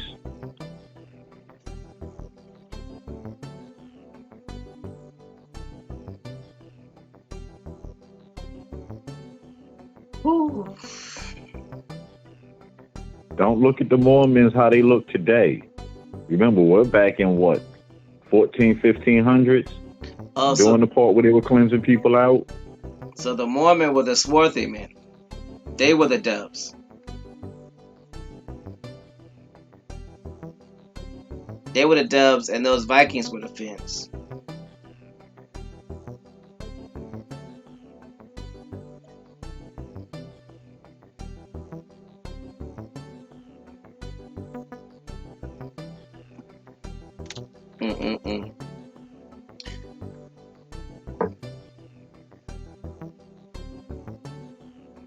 Wow.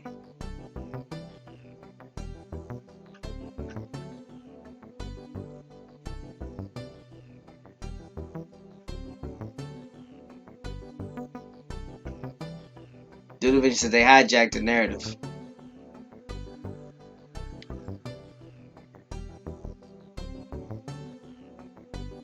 Right. So, James, can you do me a favor? Come in here and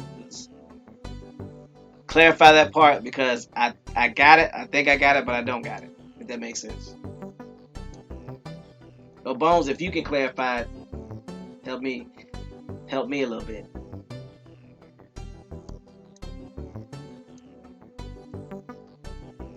It's during the process of where they were whitening out things and cleansing. That's when they started replacing images and people with their own. Why else sit on everybody's records? So now you know who to be and who not to be.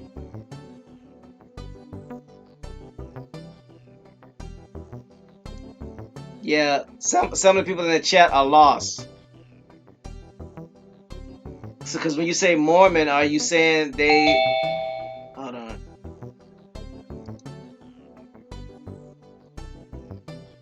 Thank you, James. So can you clear up this mess for us? Because I'm confused.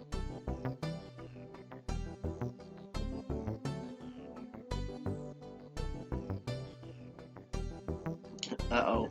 His mic ain't came on. Oh, there you go. Finally made it in. Yeah, thank you. It's all you, bro. I'm done. My head is killing me. Go ahead. Think about the it won't be long at all. Think about the history of the Mormons. When did the Mormons... I don't know, for some reason I'm getting a feedback. Hold on.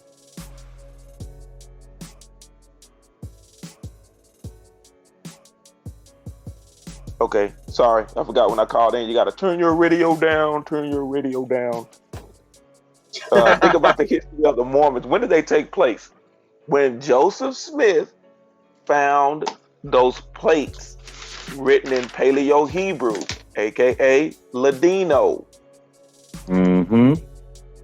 They hijacked the narrative because in the Book of Mormon it says that they were all over here, and it says those that disobeyed the Most High's instructions, he turned their skin dark. And that's why you have the dark-skinned Indians. They hijacked it. Everywhere else you would say if they were cursed, they would receive leprosy. Why would it be reversed in the Book of Mormon? Bingo. They hijack your narrative. They keep taking your name. So when you see, like I say, you have a different perspective on Black Dutch and these Slavs, because the Black Dutch, again, were a mixture. Because, again, science. Everyone likes to talk science. A Caucasian person, as we know as Caucasian, or AKA white people, cannot produce a melanated, dark melanated, heavy hue child. They cannot. That's why I said yesterday and been saying before. So who are these Samis?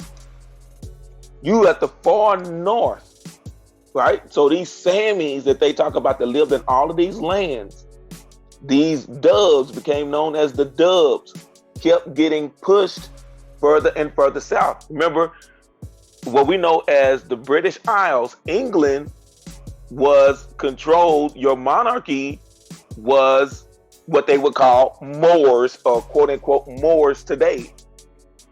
Even throughout Russia, you hear about, the term to drink the Black Russian, and people make jokes out of it. But you keep finding that the founders of these particular nations were darker hued. And I say again, they weren't Africans, because where are the African shoes? I'll wait.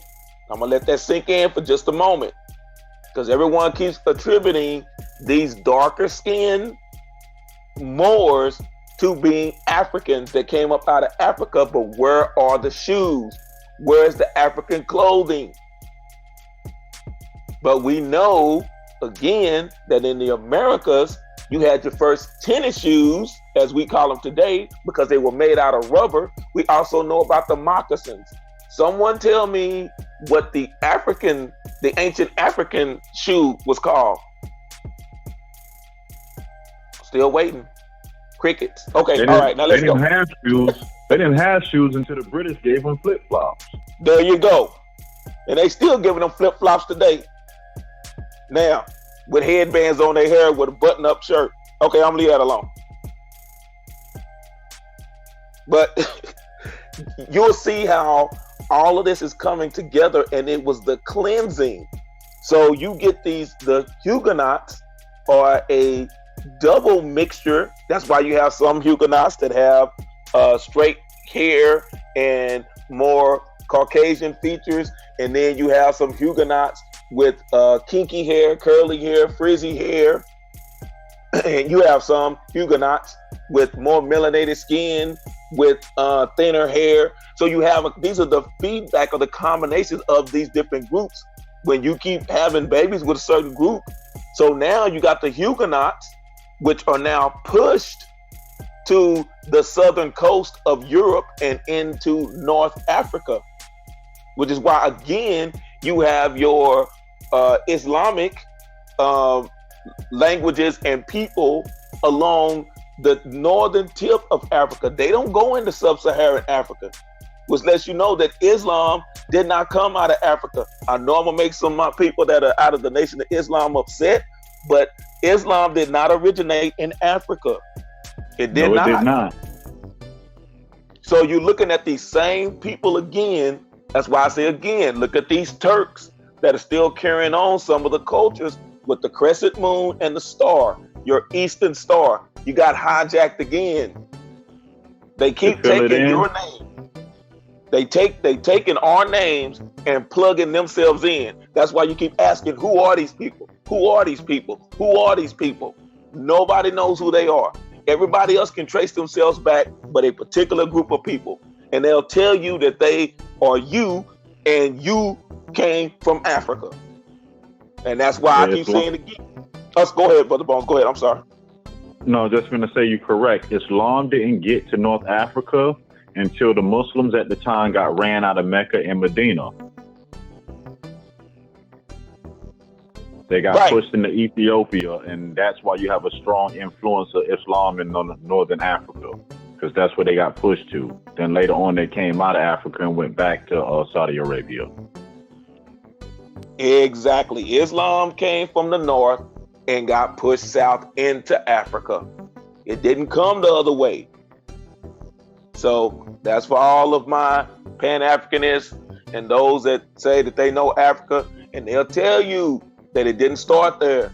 But we like to argue with them, and they know because they're there in the land. It didn't start there. So now you're seeing the mixture of these people once again that get pushed into North Africa, West Africa, all still intermingling, calling Huguenots. Well, of course, when you are a mixed breed of people, you're going to have some that are fair skinned. You're going to have some that are darker hued. So here comes the other separation of this caste system of I'm lighter than you, so now I'm this and I'm that. So that's where you get, like I say again, you look at those that are, I'll say it like this, those where it says that are claiming to be Jews but are not, Huguenots. You have your darker skinned Huguenots that became known as Slavs, where you get slaves, and again, you blending in with these Black Dutch, aka your Irish Scots, that got run out of the British Isles, and you can't tell who's who, because they would say it all the time. They said, we can't tell who's who. Who are the ones that came from these Africans, which were Huguenots, versus the Indians that were already here? We can't tell the difference. Those on the outside, your Britons couldn't tell the difference. Why? Because again, when you have different shades of us, you can't tell the difference unless you're one of us to be able to tell the difference. So they were getting pushed out. This was this ethnic cleansing. And this is why you see all these different groups coming over to the Americas. This is why, again, you have your group of pilgrims, which means to pillage during war times, because they were coming after them too. They thought it was going to stop when they pushed the Slavs. Again, it gets into all your social cleansing today. I didn't mean to fast forward so much, but remember, you had Czechoslovakia, you had Yugoslavia, you had Poland, you had the things that were going on in Lithuania, all these different places in Europe that they were having. They called them over there social wars, but we know them better as civil wars. Why were they having civil wars over there? Because it was the continuation of the ethnic cleansing. Remember when Poland was getting hit and everybody's like, oh, go over there and help the Polish people, and the separation. Everybody was so excited when the Pope was from Poland. Do y'all remember that? Like I said, I guess I'm telling my age now. Because you look at him and they say, oh, he's an average white man, part of the average white band. But they knew that he was Slavic. They knew he had some ethnic blood in him. But you look at him and you can always tell, because if you look at that Pope, look at the raccoon circles around the eyes. With that, I yield the mic.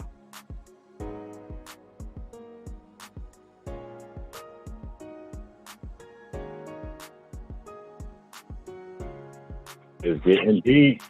And Jay asked a question in the chat, who is the Mohammedans and why were they looking for them here? A lot of that is simple. It's because when a lot of them people left Europe and came here and they seen our ancestors, the way a lot of our ancestors dress, they thought they were Muslims because they was wearing turbans, because a lot of the constructions remind these Europeans of the mosque that was over there. But that doesn't mean that's what they was. Again, it was misidentification because they got labeled to the closest thing that these people had any knowledge of.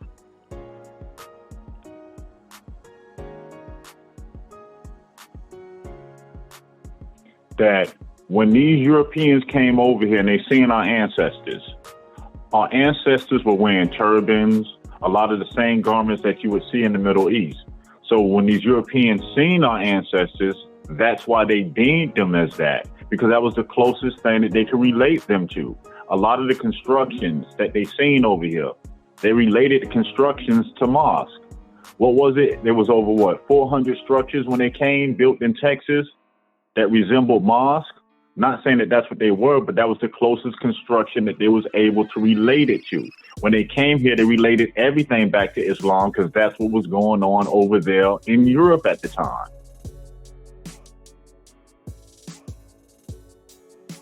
They knew where the construction came from. Again, for those that keep talking about these were Africans, they were not, because you don't find these structures in sub-Saharan Africa. You find them in Northwest Africa and on the coast of West Africa, where these quote-unquote Huguenots were, where these Moors came. Remember, it continued the ethnic cleansing. The last round of the ethnic cleansing gets into Spain. Mm-hmm. Everybody was catching on board, and they say, okay, we were pushing the Moors out. But the Moors, did the Moors ever say they came out of Africa? Nope. Tell me where it said that they came out of Africa, and what African cultures did they bring with them? Because I'm not gonna say it. I was gonna say something, but I'll say it in the back chat. But they talk about the Moors taught the Europeans about bathing and perfumes and aromas, sweet aromas, and all that stuff. Let's just say West Africans don't practice that. Have you ever been in a close proximity with a West African? Nothing against my West African brothers. Please, y'all don't get on me. But have you ever been in close proximity? Do they have that sweet savor? Do they have that sweet aroma and sweet perfumes on them? Y'all just think about it. I yield the mic. And to clear up another misnomer, the term Muslim, all it means is one who submits their will to God. That's all that word means. That's the literal translation of it. One who submits their will to God. Now knowing that translation of what that word really means, think about it now.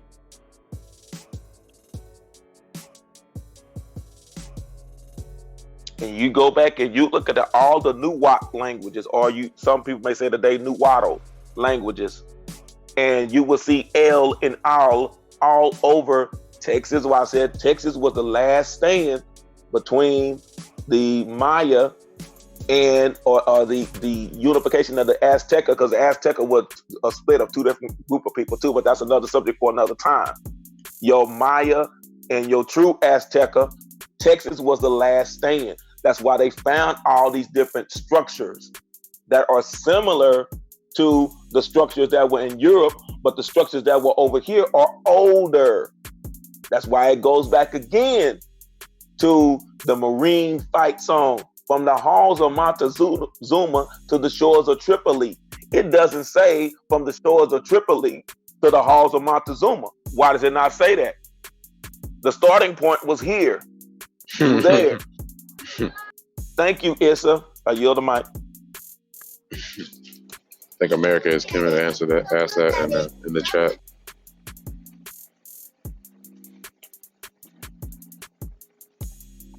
Free says, byword, deceptive terms, dualistic terms, nothing new under the sun. Come on. Now we can't get stuck in their diabolical lingo and keep fighting over those terms. Think about it. Over time, they made you hate everything that you should be getting closer to, and everything you should be getting away from, you embracing.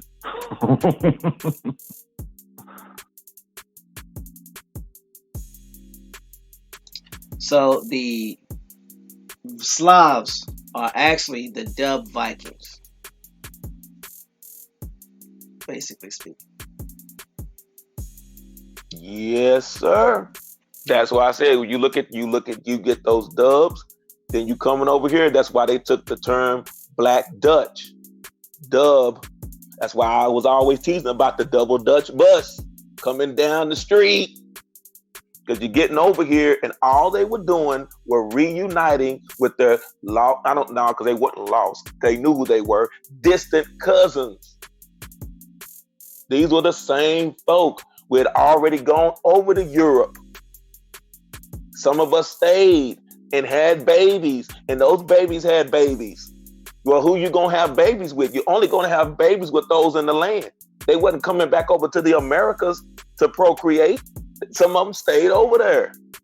They became the royalty, which will show you why when you look at all of these ancient crests and these coat of arms, it's us on there.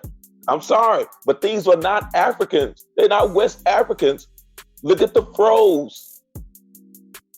Look at the headgear. Africans wasn't tying their heads, putting those scars on their heads, tying them like that. We were. Even when they took what we did. Look at Super Friends. Like I said, the Native American that they hijacked again, and his only superpower is he gets big. What kind of headgear does he have? He has a bandana tied around his head. They weren't doing that over there in Africa like that. At all. They were not. Here, they were doing it. Again, those turbans, those Turk. And the reason why I still go back to, for those who say that I'm crazy, look at the food. How did the food get over there? How did the food get over to Europe that originated over here? How were the Turks using their bones, because that's what I call it, what they're, how were they smoking marijuana? Where's marijuana grown? Y'all help me out here. How were the East Indians? They had their bone.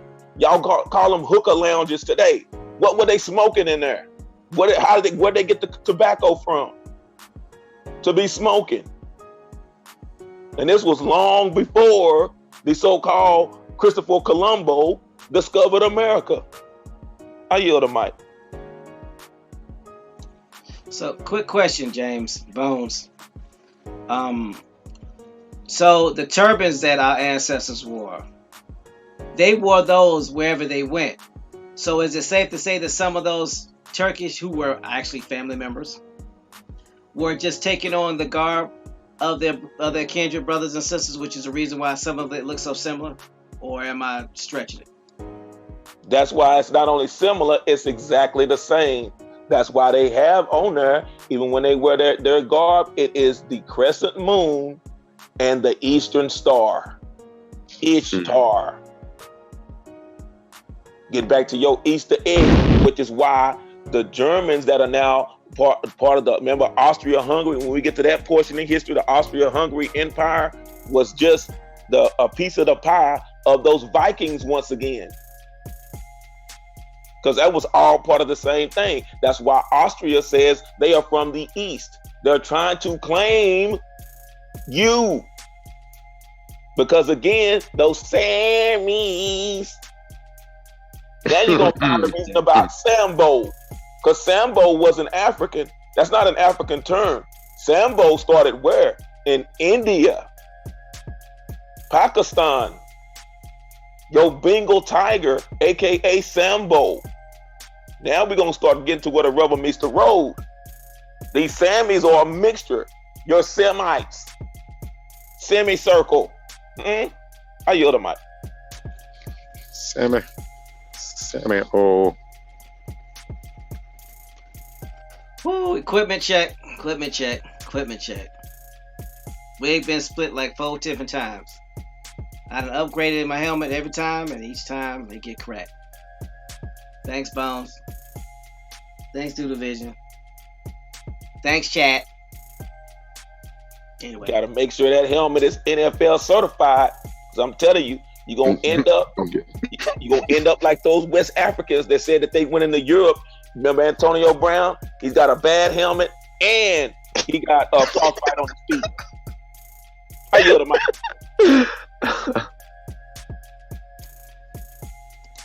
Grand Rising Muskogee G, man. Appreciate the information you be putting in the forum, man. Much respect. Grand Rising James Gilmore, he in the house.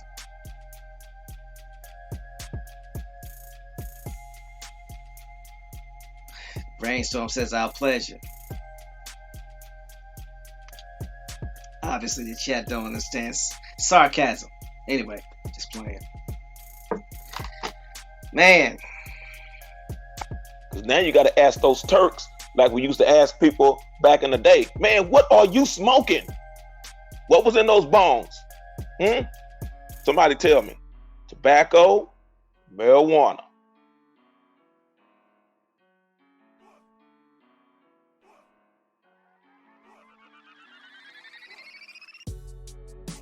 So Pamela Hall says, so with everything we know, why can't we fix this mess? Well, Pamela, you know where I'm going. The reason why this information is brought forward is so we can fix the mess. Because we are not able to do anything until we know who we are. And for many of us that are running into roadblocks and having this information come up on their genealogy, like Scandinavia, which I had on mine, which makes us think that this can't be my people. Come to find out, they can in fact be your people because of everything that's going on. So we need to find out first who we are so we'll know where to start. Because without that, it makes it difficult to know what tribe you belong to if you can't go back as far as you need to. So that's the first step. Once you find out who you are, excuse me. Once you find out who you are, it'll be easier for you to know where to start and what to do from there. Because think about this. As we always talk about this, and as genealogists point out, your grandparents double every generation. Because you go from 2 grandparents to 4 to 8 to 16 to 32 to 64 to what, 128? So you mean to tell me out of 128 sets of 128 grandparents, ain't nobody linked up with no Huguenots or Scandinavians or nobody? Everybody is 100% pure blood? That's not going to happen. Not with the way things are going, not with what we're seeing. So find out. Go ahead. I was just saying that's foolish to believe that there's somebody walking around 100%. All these wars and invading and switching the people and creating the new classes.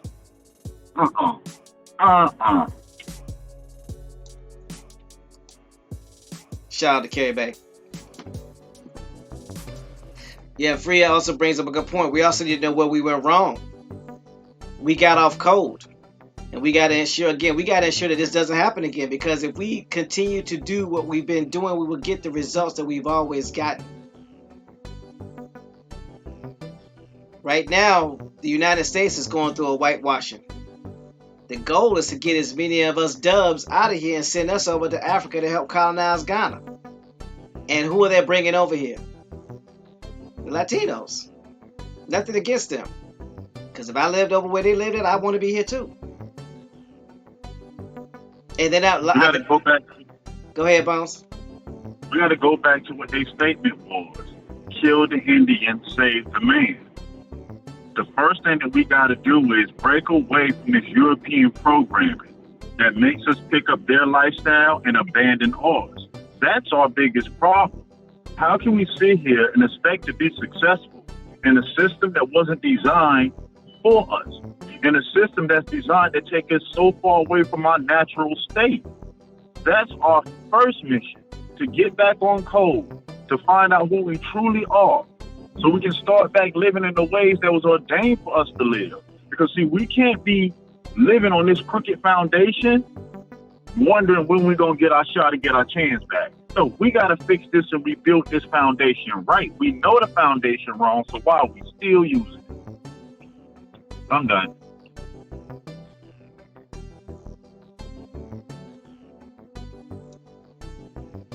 You're right.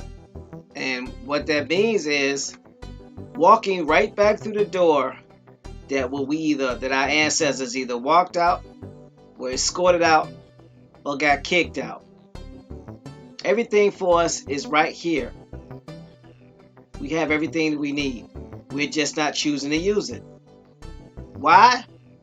That's a whole nother story.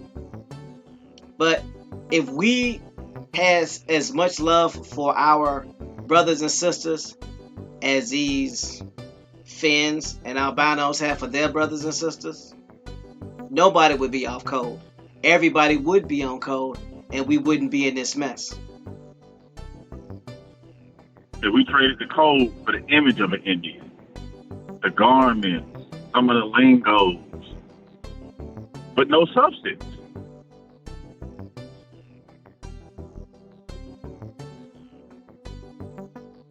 We've been taught to hate what we look like. We've been taught to hate what we sound like. We've been taught to hate everything about who we are as a people and as a culture. So now we do everything to not represent that. And I've been one of the biggest proponents of that one. I've been one of the guiltiest people. So I'm speaking from experience. I'm not sitting on the sideline talking smack. I lived it. I was living it, so I get it. But it needs to stop. We need to get back on code. We need to honor our people. We need to take care of our people. We need to teach our people. However that looks to you. I can't tell you what you should do. But if you want a solution, I can give you a solution. It's not the only solution. And the beginning of that solution is find out who you are. We have the resources to help you. But if you don't do any work and you're not willing to do the work, then there's nothing that we can do for you. We can't do it for you. We can't fill out the HUD information for you. We can't fill out the USDA information for you. We can't follow the process for you. We can't fill out your genealogy sheet for you. We can't make the phone calls for you. That's stuff you have to do. Now, we will assist you, but we can't do it for you. No one is going to be your Dr. Martin Luther King, Marcus Garvey, Malcolm X, Farrakhan. No one is going to be those people for you. Stop waiting for them. You be your own leader. You be your own hero. You be the person in your family you need to be so that you can protect and put the next 7 generations where they're supposed to be. That's a solution. And everything starts with knowing who you are. Is it easy? No. And it's designed that way. But for those of us who have been on this planet for a little while, we know that anything worth having is not easy. And if you want it to be easy, then this is not the platform for you. This is not the system for you. Then you might as well just pack up and go to Ghana and let them tell you is exactly what you need to do. Just continue to follow in the system that we've been led in. Because that would be easier. Because that doesn't require you to do anything different than what you've already done. That's just my 2 cents.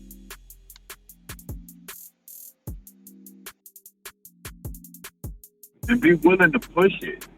Be willing to reach out to be informed about these genealogy societies and these different genealogy institutes that have this information and how they go about it. And I'm like, TMH, I say, because everyone I come across, I register up for a Continental Assembly, get registered up for.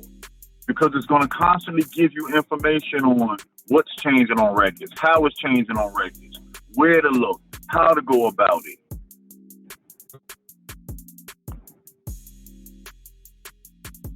Like we keep saying, there's millions of tools out here for us, available for us.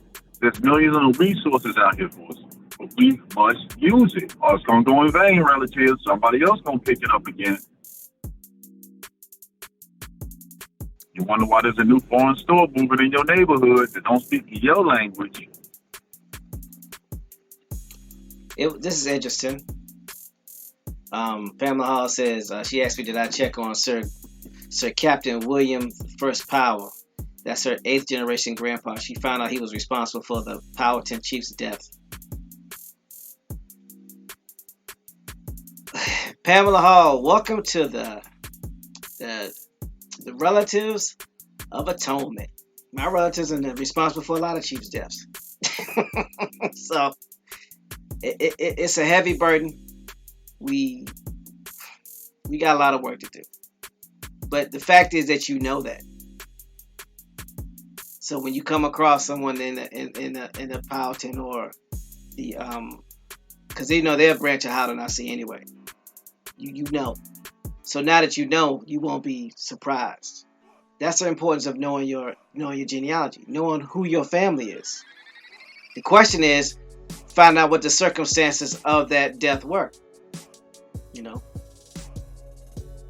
we all got ancestors that have done some dirt, some things they ain't got no business on that we are not proud of. So again, you ain't in that boat by yourself, sister. As a descendant of the Isa, I'm the captain of that ship. So, but I'm glad you found that out.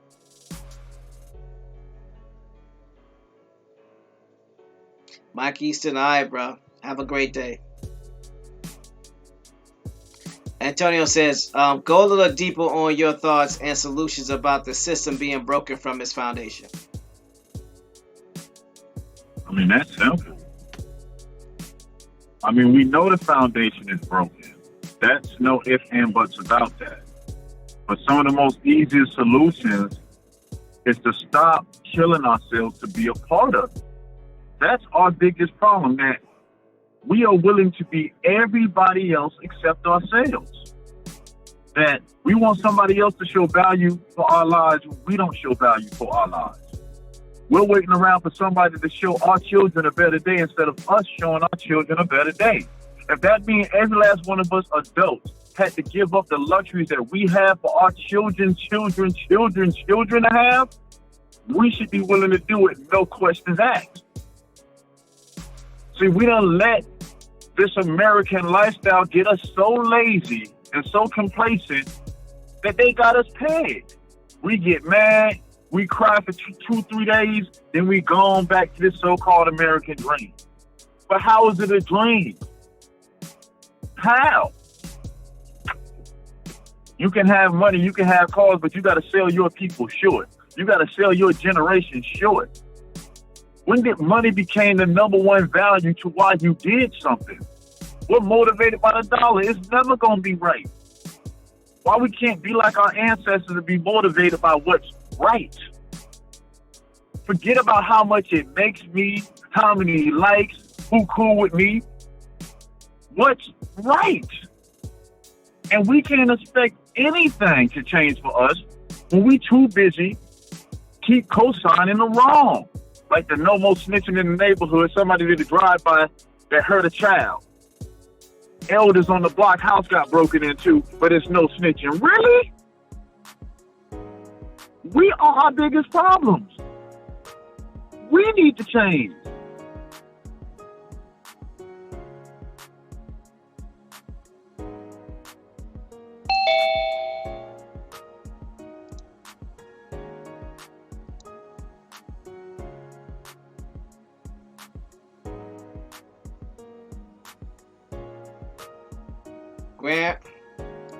Grand Rising.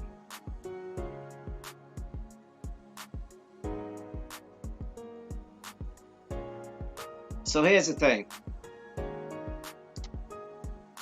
Again, it's all about the solution. We know the problems. None of this stuff happens if we watching our backs. None of this stuff happens if we stop allowing hustlers, crooks, con men and women, if we stop allowing them in our houses, if we stop allowing them in our communities, if we stop allowing them in our chats, if we stop allowing them on our hangouts, if we stop allowing them in our Zooms. Can somebody explain to me how the Turks or the Ottoman Empire failed to take over Egypt when they was ruling for a couple of thousand years? Oh, that's right, I know. They were cool with everybody. I don't know where y'all from, but where I'm from, if you cool with everybody, you ain't cool with nobody. Because that means majority of the people you know is doing dirt. And if you just letting them do dirt, you doing dirt by association. Until we get that straight, we never gonna get anywhere. Because how are we gonna sit there and accuse the government of doing us wrong when we refuse to call out our sister and brother for doing wrong? What kind of sense does that make? You got a dirty house. Your house is filthy. And instead of cleaning your house, You gonna go over somebody else's house that's got a piece of trash in their front yard and point out that piece of trash, and your house is filthy. You want to know what the problem is? We are scared to correct our sisters and brothers because we scared to lose friends because we ain't never had none in the first place. We need to wise up and realize that you will only have about a good 5 or 6 people that you can really call true friends. And if your goal is to have a whole bunch of likes and a whole bunch of people that like you, you won't have anything. And if you think I'm lying, go talk to some of your elders if you got enough gumption. Go talk to them and let them tell you about friends and people who care about you, people who are going to be there for you. But we too scared to correct somebody when they don't do what they're supposed to do because we're scared that they're not going to allow us to be on their platform. I don't do this for a platform. I don't need to do this for a platform. I was here before YouTube. I don't need YouTube. And for those of you that do, it shows in your actions and your inactions alike. So you want to know what the problem is? We the problem. Because we scared to correct our own brothers and sisters when they do something they ain't got no business. You scared. Period D, scared. I said it, I'm going to continue to say it. If you got a problem, you know where I'm at. Because I ain't scared.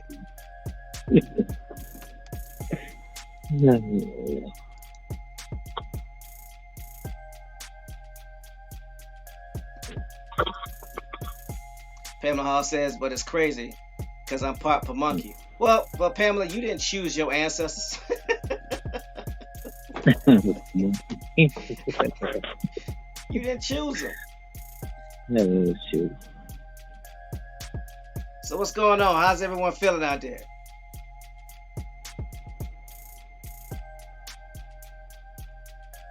Anybody got anything they want to say? I know I went on my rant, my bad. Hey, TMH. What's up? It's KD, aka Golden Moon. What's going on, Golden Moon? How you doing, bro?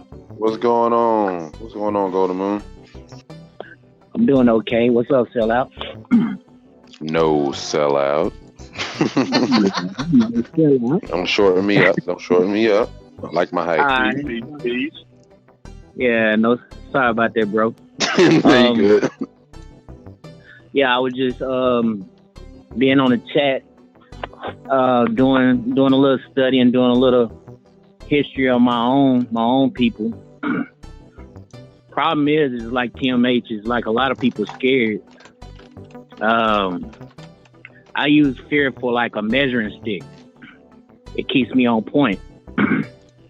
So, I'm just looking for the end game. I mean, I don't want to be a YouTuber for the rest of my life. I don't want to be on YouTube, hey, Grand Rising, and all this other stuff, and I don't see no change. I'm changing my whole household, gathering my family together because all this is new to us. But just being out here in the world, I see different stuff and different people, different races, and how we mingle with these people. So we have no reason to be scared. I would say that. You know, I like I say, I'm in Texas. Being around brothers that were Confederate flags on their cuts and lightning bolts on their necks. So being in the bike world, we know there's a lot of politics out here, and there's a lot of white supremacy out here. So I mean, I love everybody. Just letting you know, there's a change out here. Things are changing, and they see it. So don't be afraid. There's people out here that's willing to help you. That's the only reason why I come on the cab, because y'all helped me find some of my great grandmothers and grandfathers. So I'm gonna just say, keep up the good work, man. I mean, I started like everybody else in the church. Then I went to the Nation of Islam. So it's nothing that I haven't really seen. It's just this is like overwhelming. So I get it. Trust me, I get it. And that's really all I wanted to say. Keep up the good work, TMAs. Keep up the good work. Bones, keep up the good work. No sellout. and I love everybody. So if anything I can do to help, I'm just rambling right now. I'm here. No, I'm not going nowhere. Nor that I'm scared or, you know what I mean. I've been out here with some of these guys on the street, and like I say, my granny, she's 80-some years old, but she didn't know that all her people come from Dominican Republic until I started digging in for the last two and a half years. So I got people in San Domingo. So I'm gonna be going there in another 2 years. So like I say, I enjoy getting on the cab because, man, it seems like I've been knowing y'all all my life. But so I'm gonna end my get out my soapbox. But I'm just tell y'all I love y'all and I appreciate everything y'all do. Vision, I appreciate you, bro. It's a small world. There's a lot of people that I know that knows you. So just continue the good work, man. I'm gonna get off this phone, man. All right, we appreciate appreciate you, the Golden Bad Moon Rising. Yeah, look, I knew everybody was gonna dive on at the same time. Appreciate it, Golden Moon. I got it out. Look, the ball squirted out at the end of the pile. I got it. I'm in the end zone right now. No, but Golden Moon, I hear you, bro. And at the end of the day, the thing about it is when we start talking about the solution, I'm talking about people being scared. 9 times out of 10, I'm not even talking about the people in the chat or the people that are listening. I'm talking about the people that we know. Meaning, everybody knows somebody that listens to, pick a podcast or what have you. They're complainers. All they do is complain, rant, and vent, but they don't want to do nothing. Or they complain about their situation, but the majority of the people that they hang with are some of the biggest scammers on the planet.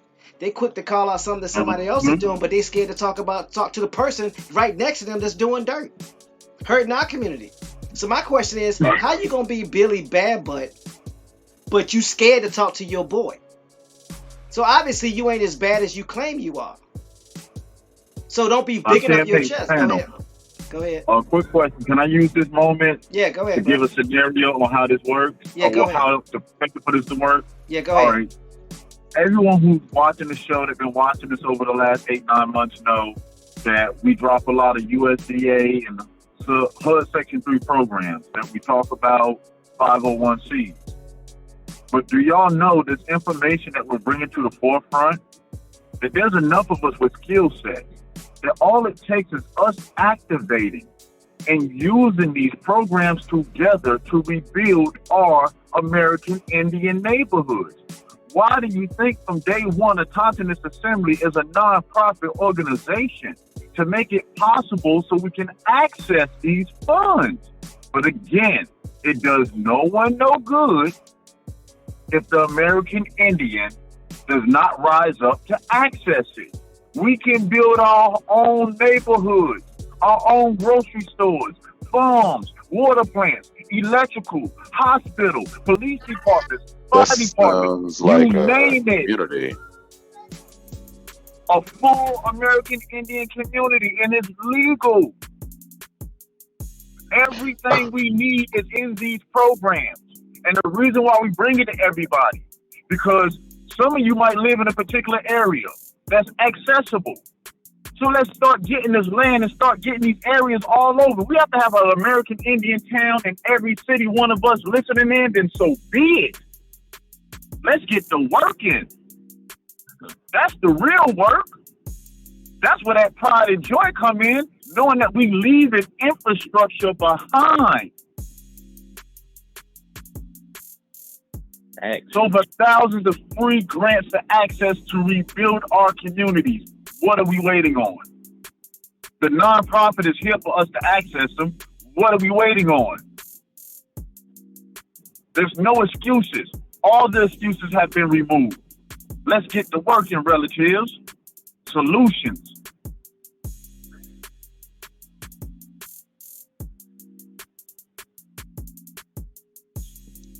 Yeah, I was gonna say that. Yeah, he said exactly what I was saying on mute, man. It's crazy. Yeah, I'm saying the exact same thing at the exact same time. Yeah, that's Hmm. On mute, yeah. Hey, Like, this is weird. hey, Bones. This is Katie again. It's almost like somebody is waiting for somebody to step out first. Cause the way you make it sound like it's so easy. But that's just like me when I got recruited. It's just like when we start talking about Knights Templar and Huguenots. Somebody tried to recruit me to get inside of a Mason. He was like, "Okay, you're a man's man." I was like, "What does that mean?" And then they told me, "Hey, well, I know such. I won't say his name." So I was like, "Okay." So that's why I asked that question. If you go back on some of the channels, I say, "Are you a traveling man?" Because they approach me. So I say, that's weird that we having all these discussions. Then it's like, is people watching this stuff? And then they approaching us like, yes, sir. Just to say something real quick, I know exactly what you're talking about and where you were. I was listening in when you, yeah, okay. So I'd have known you for some time and I didn't even know it. I'm going on mute. So that's the reason why I'm saying I'm telling people, don't be afraid out here. It's nothing to fear. You know what I mean? Like, I've been out here. There's things going on while you sleep at night in the bed comfortably, thinking about going to work in the morning. There's people out here actually fighting a real fight. So that's what I'm here. I mean, I'm here to like take my people. I'm starting from ground zero.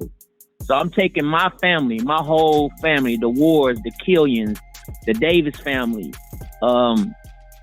We going in a different direction. So I'm not waiting on nobody to do anything. It's just that we got to set it up through the family reunion. So we having these meetings, and I'm not afraid to say that. So yeah, change is coming, whether if y'all like it or not. These people, they waking up, they seeing these things. So, man, how we gonna stop them? The internet, they said we hijacked. Of course they know we know, the information now. We getting the information. I'm not taking everything on face value. What I will say is, it's a lot of pieces to this puzzle is starting to come together because of the cab and the people that's on the cab. And it's just not that. It's people that we don't see that's putting this stuff together. So I'm just going to encourage people to keep going, keep pushing. Don't stop. Don't worry about the money because they putting the information out there where there's free money out there for you to use. So. Correct. And believe it or not, Golden Moon, it is easier than people think. The illusion makes it seem hard to access these funds and these grants, because you see foreigners come right over here within a month, access this grant and put a store in your neighborhood. Like, a lot of people complain about, oh, well, what about the credit and this and that? Listen, if we're serious, then those of us who are businessmen, who have good credit, we get together and we make sure we get the property and the houses and the land that was ever needed through credit for our people. It can be done. There's no way we can watch everybody else come to our home and do it, and we're not doing it. They just taught us to hate each other, that we'll work with everybody else besides each other. Those of us who know how to farm, those are your farmers. Those of us who are accountants in American life, you're just accountants for the American Indian life. Whatever your skill set is now, you keep that same skill set. We just use it for ourselves. We got American Indian brothers and sisters that work in the bank. It only takes $3 million to have your own bank. There's enough of us where anything is possible. Come on, son. We can do this, relatives. We can do this. Fear does not exist. Danger is real. Yeah, the danger is real, but fear does not exist. It's the construct.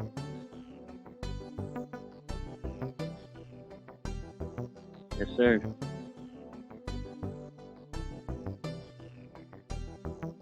We got this, Golden Moon. We all gonna get this together. We all gonna carry each other. That's how it should be. If I'm tired, my brothers got me, and my sisters got me, and vice versa. Exactly. Got you.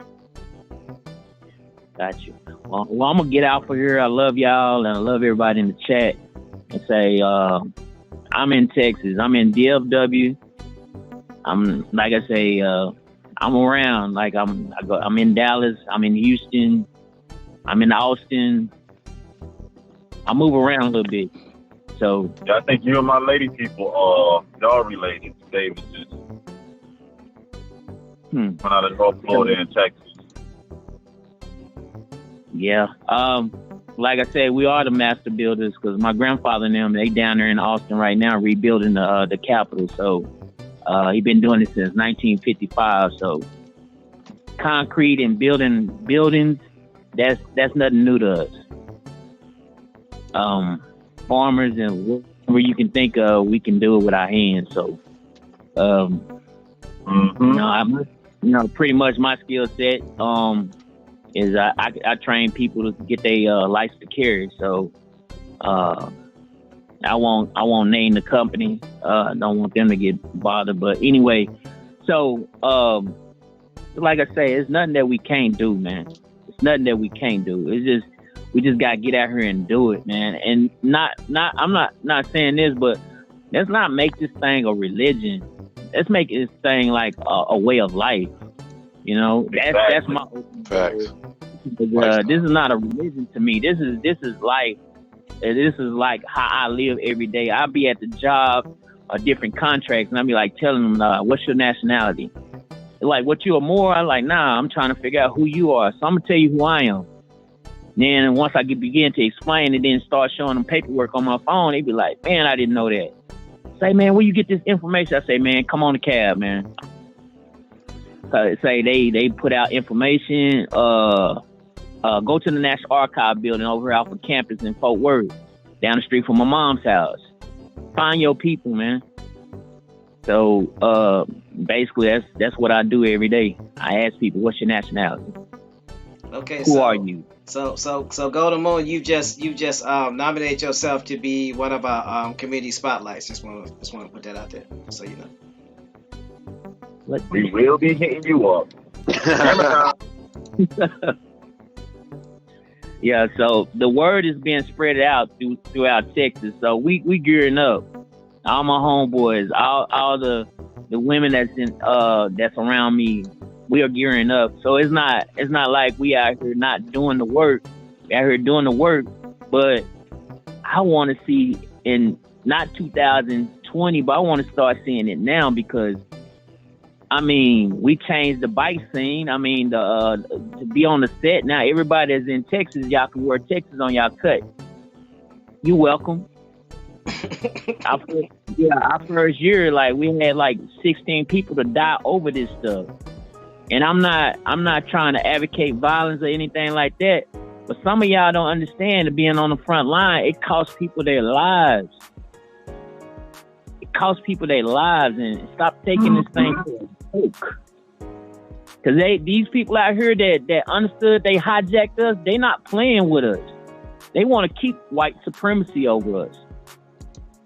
And it wasn't until the Wild Bunch, that's what they called us when we came into the 1% world, until we got up in there, we started making changes. They seen it. They like, oh, okay, so now it's cool to allow a black person into certain sections. They seen that we wasn't taking no more, oh, y'all can't do this, oh, y'all can't do that, y'all can't wear no Texas on y'all cuts. Now everybody in Texas wearing Texas on their cuts. So, like I say, we ain't just out here just talking, we out here doing the work. We want to educate our people, show our people the way, the true way, not through violence, but through educating one another and lifting each other up. So that's where I'm at. So I'm just out here keeping my eye on the swivel. Also, I do pray for everybody. We gotta keep our spirit strong. So we do have to pray and just keep everybody lifted up, man. That's the only thing I know to do. And if anybody needs help, you know, whether it's somebody, one of my brothers that's in Dallas, Fort Worth, I'm there. You know, it depends on what the situation is. I'm not no fool. Cause I don't get hooked up with everybody, but if I really see you're a genuine person, dude, you can call me and I'll be like, hey, I like I don't know, Bones, you stay out in Georgia or whatever. So I know how to call out and say, say I'm going to Georgia. They ask me, are you going there on business or you going there personal? It's like, hey, all right, we'll meet you there. You got some people out there. So I know how to connect with people in Detroit, California, Tennessee. I just don't go to people's neighborhoods. I go out there and, like I say, I call ahead.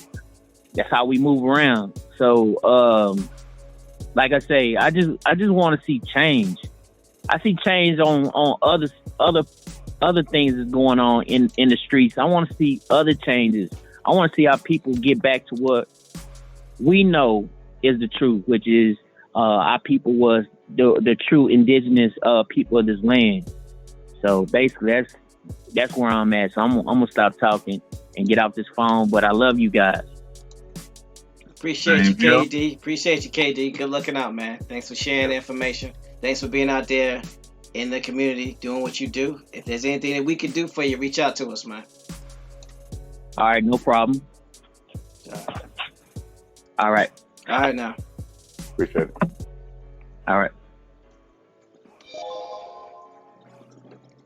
And that's why we do this. For our relatives that's looking for a way, that know that there's a better way. And sometimes on this journey you feel alone, but knowing that you have brothers and sisters that's feeling the same pain that you feeling, that's willing to stand up to fight the same fight, gives you that little bit of motivation, that extra boost that you need to push it through when the rest of the world thinks you're going to fold. I say this again, my brothers and sisters, it's our time. So let's move accordingly and get this done. Exactly. So shout out to KD, aka Golden, as Doodle Vision calls him, Golden Bad Moon Rising. Representing Dallas Fort Worth. Oh, by the way, Marlon P says, get up with him. Get up with him. Man, there's a lot of Texas representing in the chat, so that's what's up. Appreciate y'all. Doodle Vision says more Texas in the chat than any other group. Well, we're gonna get VA. We're gonna get VA on the map. Doodle, don't do that. Don't do that. I was about to say the same thing. Cause you know, look, me no sound like a copper. You know we VA cats. What's up? Don't do that.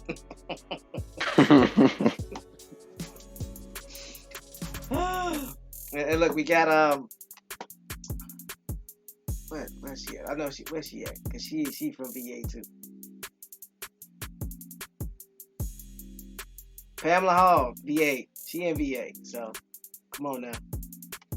We gonna get some more. We gonna get some more VA peeps. Antonio says he's still looking for a JavaScript writer. If you know of any professionals who need some work, send them his direct email. What, Antonio do Java? Oh, I got it. Yeah, we need to change info. There it is. So we got we're gonna make this a Texas VA thing. Nah, no disrespect to any other places. Just pick it. What y'all trying to say? What y'all trying to say?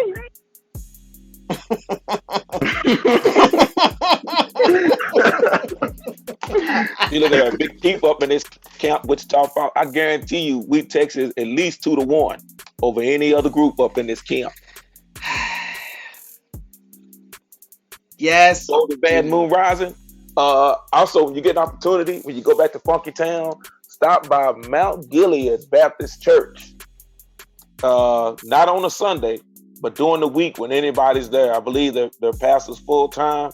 You'll find a whole lot of records in there. Mount Gilead Baptist Church, Fort Worth. I yield the mic. That's what's up.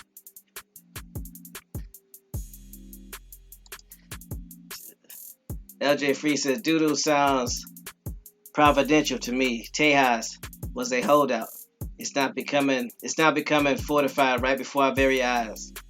She says, a lot popped off initially in VA region, so again, providential.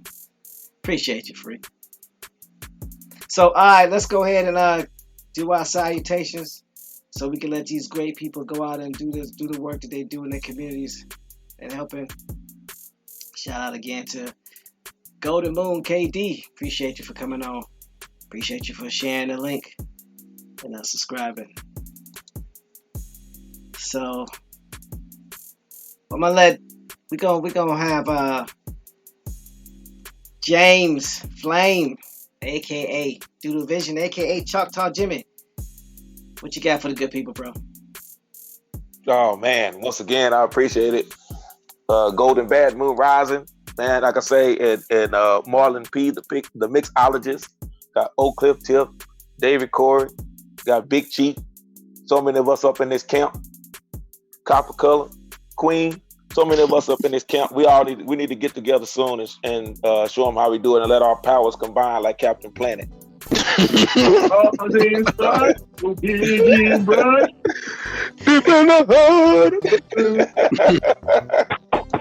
Y'all know nothing about all that. But yeah, I appreciate the chat. I'll say the most intelligent chat, the most astute chat that you will find on YouTube. I double dog dare anyone to find a deeper chat when it comes to getting out that information. Appreciate Jay Susquehanna Radio for dropping the link and the information earlier, which gets us on this path, because it's the deal. It's a healthy dialogue. It's not a monologue. So it's a twofold deal, that education and learning and edification is a two-way street. It's not a one-way. So definitely appreciate that to everyone on the panel. Once again, like I said, we're going to put a little pin. Put a little pin when I said about that French and how the Ottoman Empire, so-called, was ruling Egypt but didn't control it until the French came in 1798. And then in 1799, there was a rock that was so-called discovered, which will lead you to Dr. Ben, and why he says Medunetia has not been deciphered, because all they do is chichicho. Because in 1799, the Rosetta Stone, the French discovered the Rosetta Stone, and all of a sudden, here we come with Medunetia being deciphered. I'm gonna leave that alone for right now, but y'all stick that pin in there, and you can find out. Shit, this is. Feel like a pin. Medunetia. See, now y'all gonna find out what's going on. That's gonna lead you back again to the battle as it was before, between those that were the Nordic people and those that were to the south, your darker hue people. So you got the Finns versus those Dubs. And when you find out who, again, we start to discover who these Dubs are, which is why, again, you still got to find out. There was no suntan lotion back then. So those Finns couldn't survive in those tropical regions very long. They could not factor that in. But why is it that your Scot-Irish were all along the Gulf Coast? So were they as pale as we thought they were? Again, no suntan lotion. Finns versus the Dubs. Y'all remember that. This is what it sounds like when Dubs cry. I'm off this cotton picking mic. 2 days.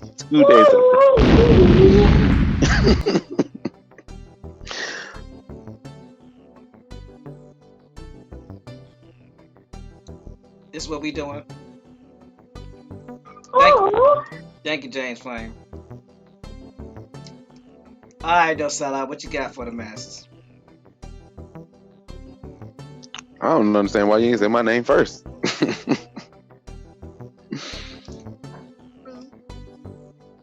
Don't make me follow that. I ain't singing after him either. Hold on, let me see. Peace to the chat, Mike Jack. Thanks, Bones.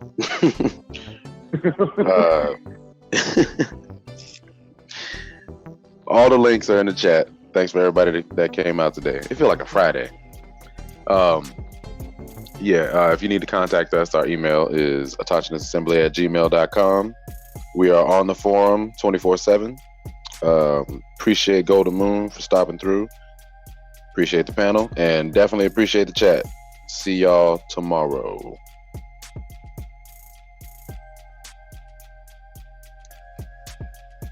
Thank you. Appreciate you. I think I said enough. I want to give a shout out to the new subscribers. Also, shout out to those that are listening and taking this information in, taking your notes and using it to help your communities. We love to hear from you. And not because we want it to be a situation to where it's a look at us situation or look at what we're doing. This is for those who need to see that it can be done. And if you're coming across something or if you had any challenges, telling people how you overcame those challenges would be beneficial to those that are listening and don't post in the chat. So for those of you like Golden Moon, bro, we need to do a community spotlight on you because there's some things that you've probably gone through and witnessed that can help benefit somebody else. So that's the reason why we do the community spotlight. So people know that there are people that are doing things in the community and that it can be done. And you don't have to wait for an army to get it done. So that's the reason why we ask people to do that, not to, to brag or anything out like that. But it's to help those that don't post in the chat, but they want to see what's going on and make sure or see if we actually doing what we say we're doing. There might be some tribes out there watching us. You never know. They want to know if we just all talk or we about action. So if you have anything that's going on in your community, you're doing something. It doesn't matter how small you think it is. It's big enough to be noticed. It's big enough to be mentioned. And we will make sure that our chat and our crew, our relatives that are listening, the new subscribers, know about it so that it will encourage others to do the same thing. So with that, I'm going to relinquish the mic so Bones H. McCoy can give you salutations and then take us up out of here. I relinquish the mic. All right, thank you. First of all, I want to say thanks for the chat. I appreciate everything that y'all do. Every Rising show making this possible. Next, thanks to everybody that's listening and the panel that also makes this possible for every Rising show so we can keep showing this level of consistency. Next, remember, people will always try to paint the picture that this road to self-sufficiency is hard and not worth it. People will always try to distract us and use our energy and focus it someplace else. Let's stand up and show that we are the holders of the keys to our future. Let's show our children that these titles, name and negative descriptive terms that's thrown on us, that's all it is. Useless words that people try to throw on us. So on that note, to the next show, where we get to kick it with the relatives.